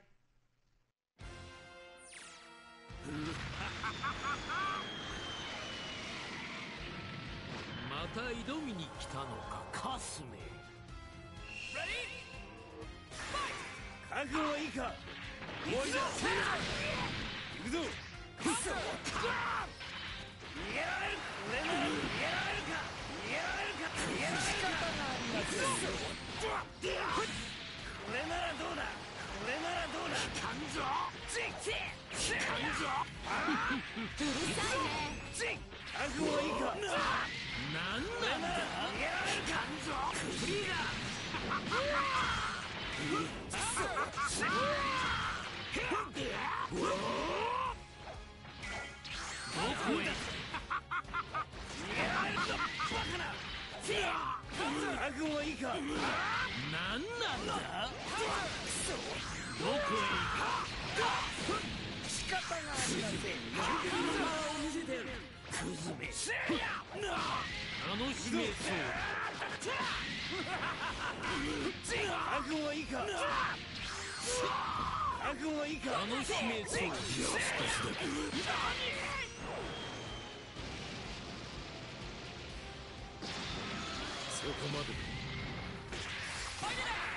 でも言っておきましょうか。さてと無駄だ。もうここまでだ。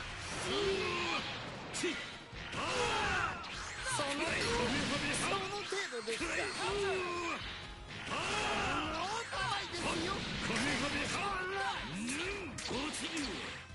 すよ。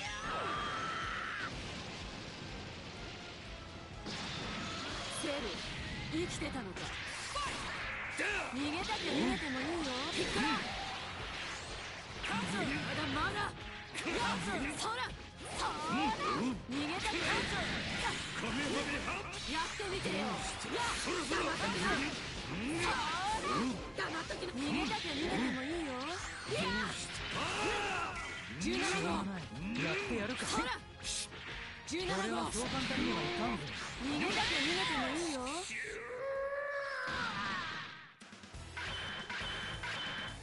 So with that, at least from the Rillian side, for 2MK, I bid you good night. 自然は大切にしろよ。これが元神の力ってやつか。あんた自身はあんまり神様らしくないけどね。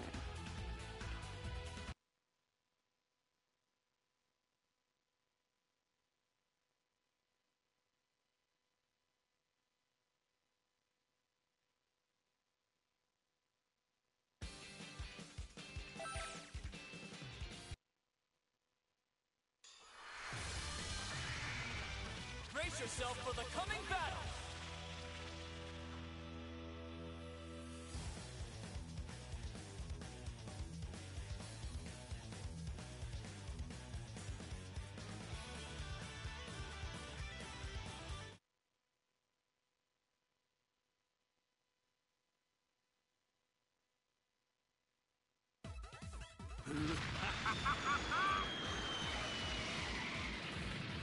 Buzz. お前から血祭りにあげてやる。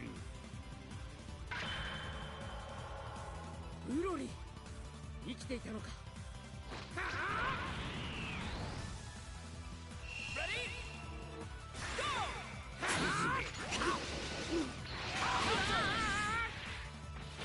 しまった。来てくれ。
やるじゃん。こう見えていくつも死闘を繰り広げてきたんだ。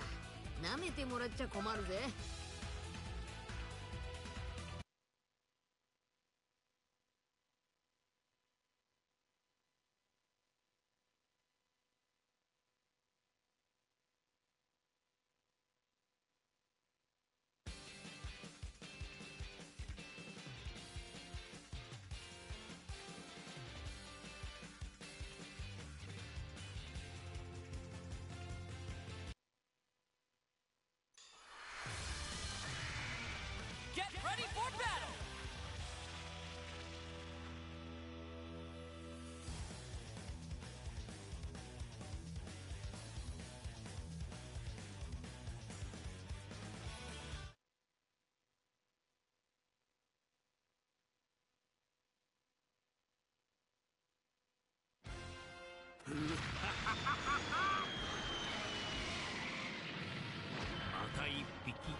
しけらが死にに来たか。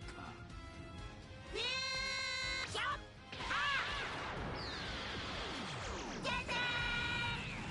あの時の恨み晴らしてやるぜ。 It's all or nothing.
ったのカメハメハどうさてスピードにはさっさと行こう俺様が行くぞ受けてみろ返すこの私にバリアをこの程度とせるがいいカメハメハ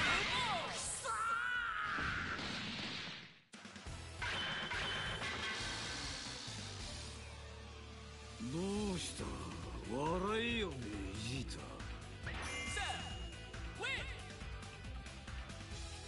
鉄くずが今さら何の用だ貴様の力などいらんぞ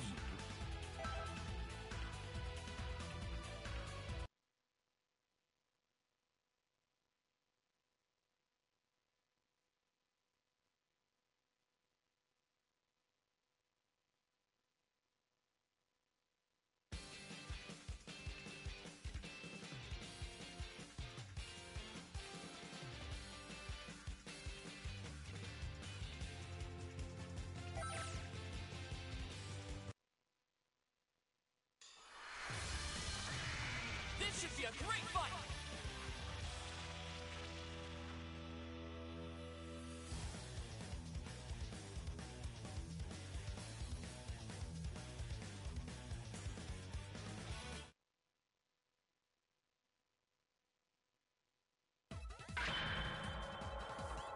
初めから全力でかかってくるんだな。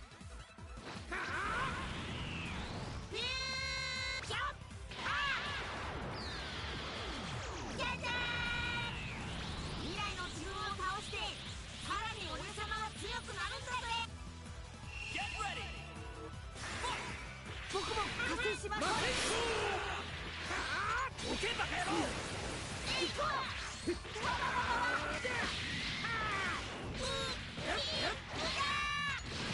捕まれ。バリ頼みます。これでどうだ。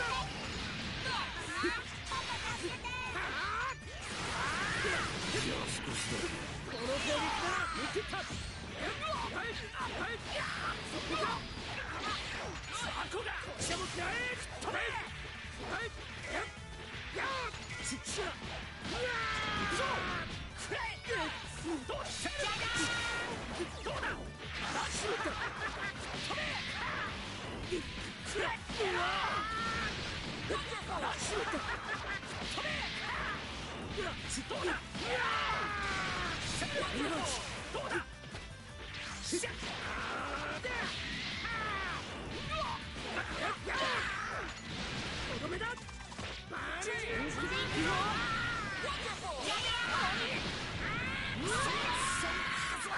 世話が焼けるな無駄だ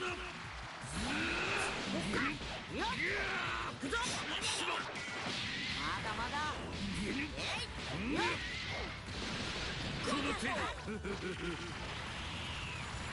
地球ごと消えてだけださあこいつはどうかこいつは協力してもらおう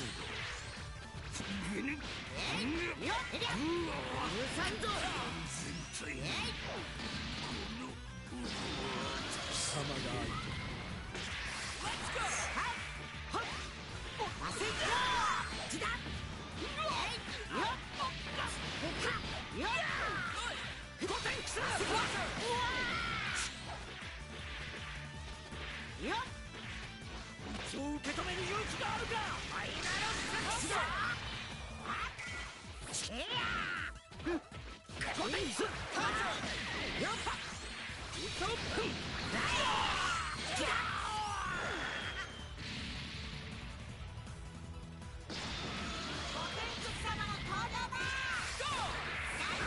どうした。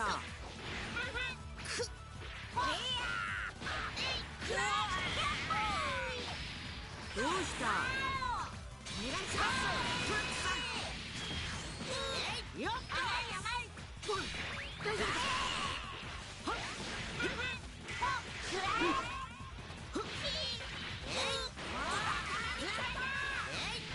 許さんぞ。許さんぞ。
ちょっとは様になったかな。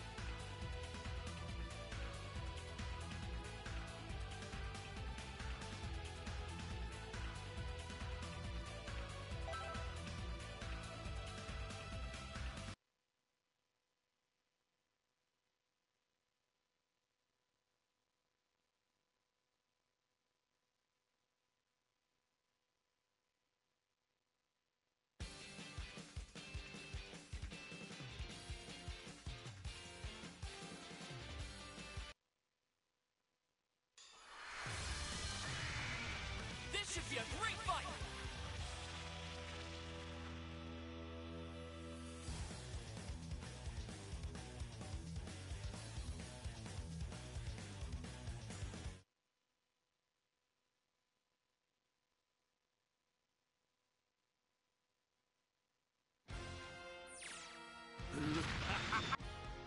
Are you ready? Go!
締め今楽にしてやる殺してや効かんぞ世話が焼けるなもう終わりか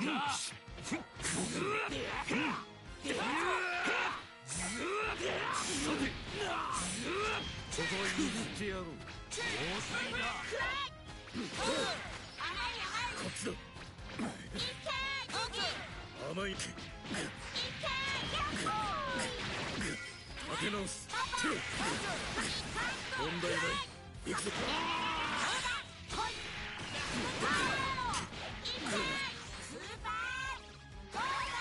問題ない終わりだ手づかずしいだろこうしてやる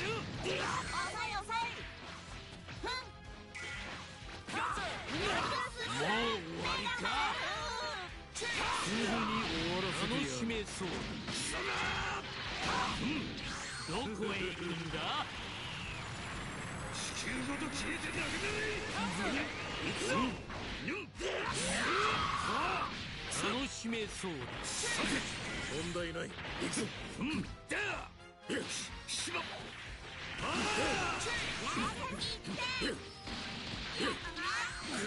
甘いお前たちはどこか遠くへ避難している行くぞまだだ手を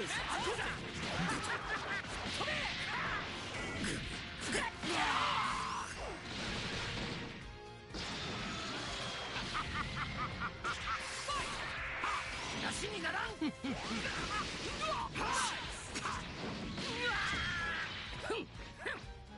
何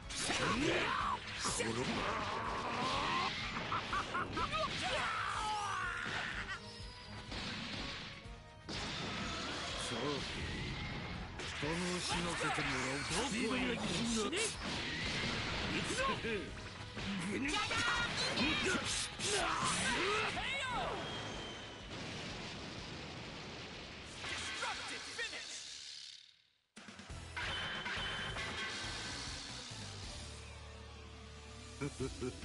暇つぶしにはなったな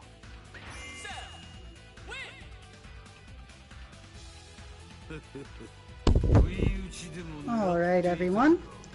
This is Just Vine with Team 2MK. We're going to close the lobby a little bit earlier than usual, but not too much.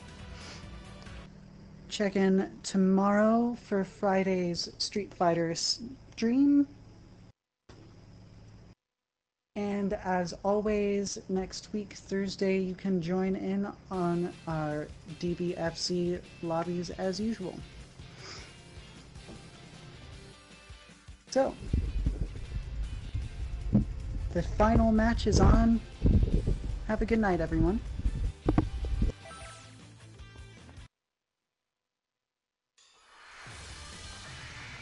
Get ready for a Dragon Ball Rumble!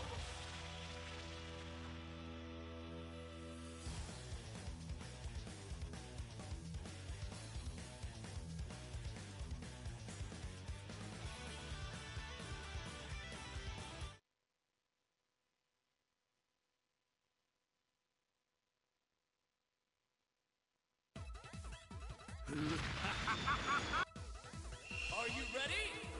Fight!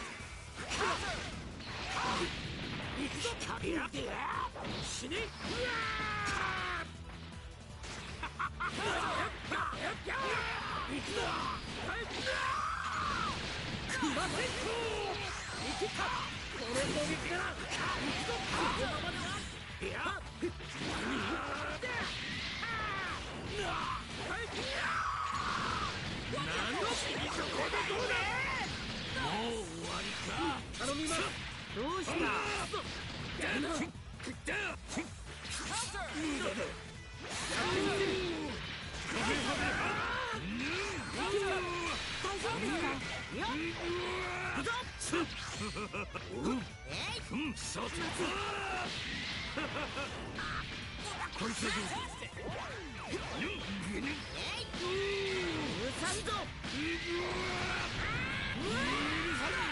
ここ譲ってやる。行くぞ。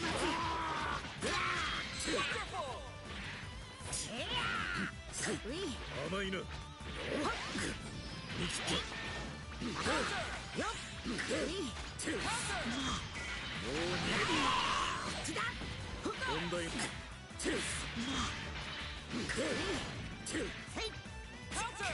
甘いな。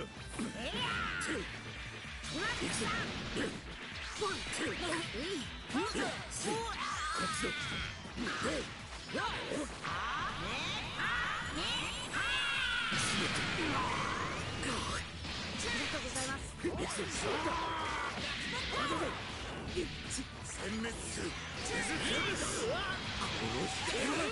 いや、行くぞ。バカな。行くぞ。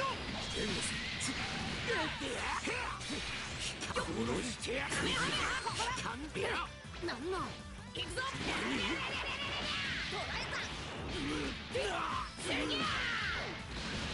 もう終わりか。すぐに逃がさないぞ。行くぞ。なんのなんのさて、なんのさてと。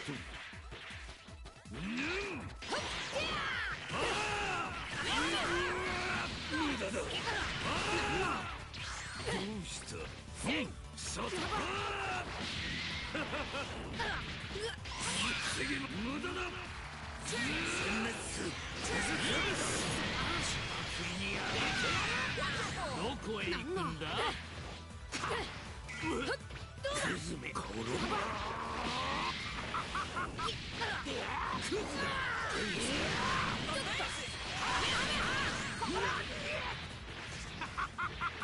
行くぞ。無駄だこりゃ。行くぞ。よし、俺の少しはやっぱりだ。全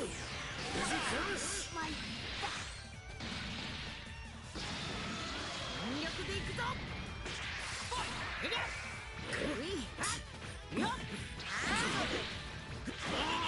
やるな。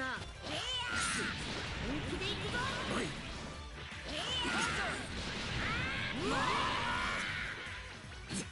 行くぞ。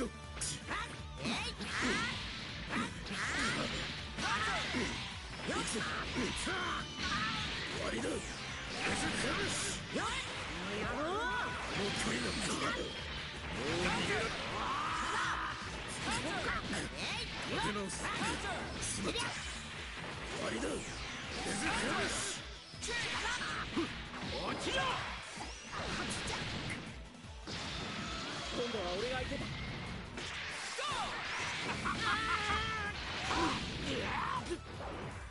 感情。このままでは終わらせてやる。終わらせてやる。どうして無駄だ。これでも食らえ。行くか。ませんか。そこまで。行くぞ。父さん。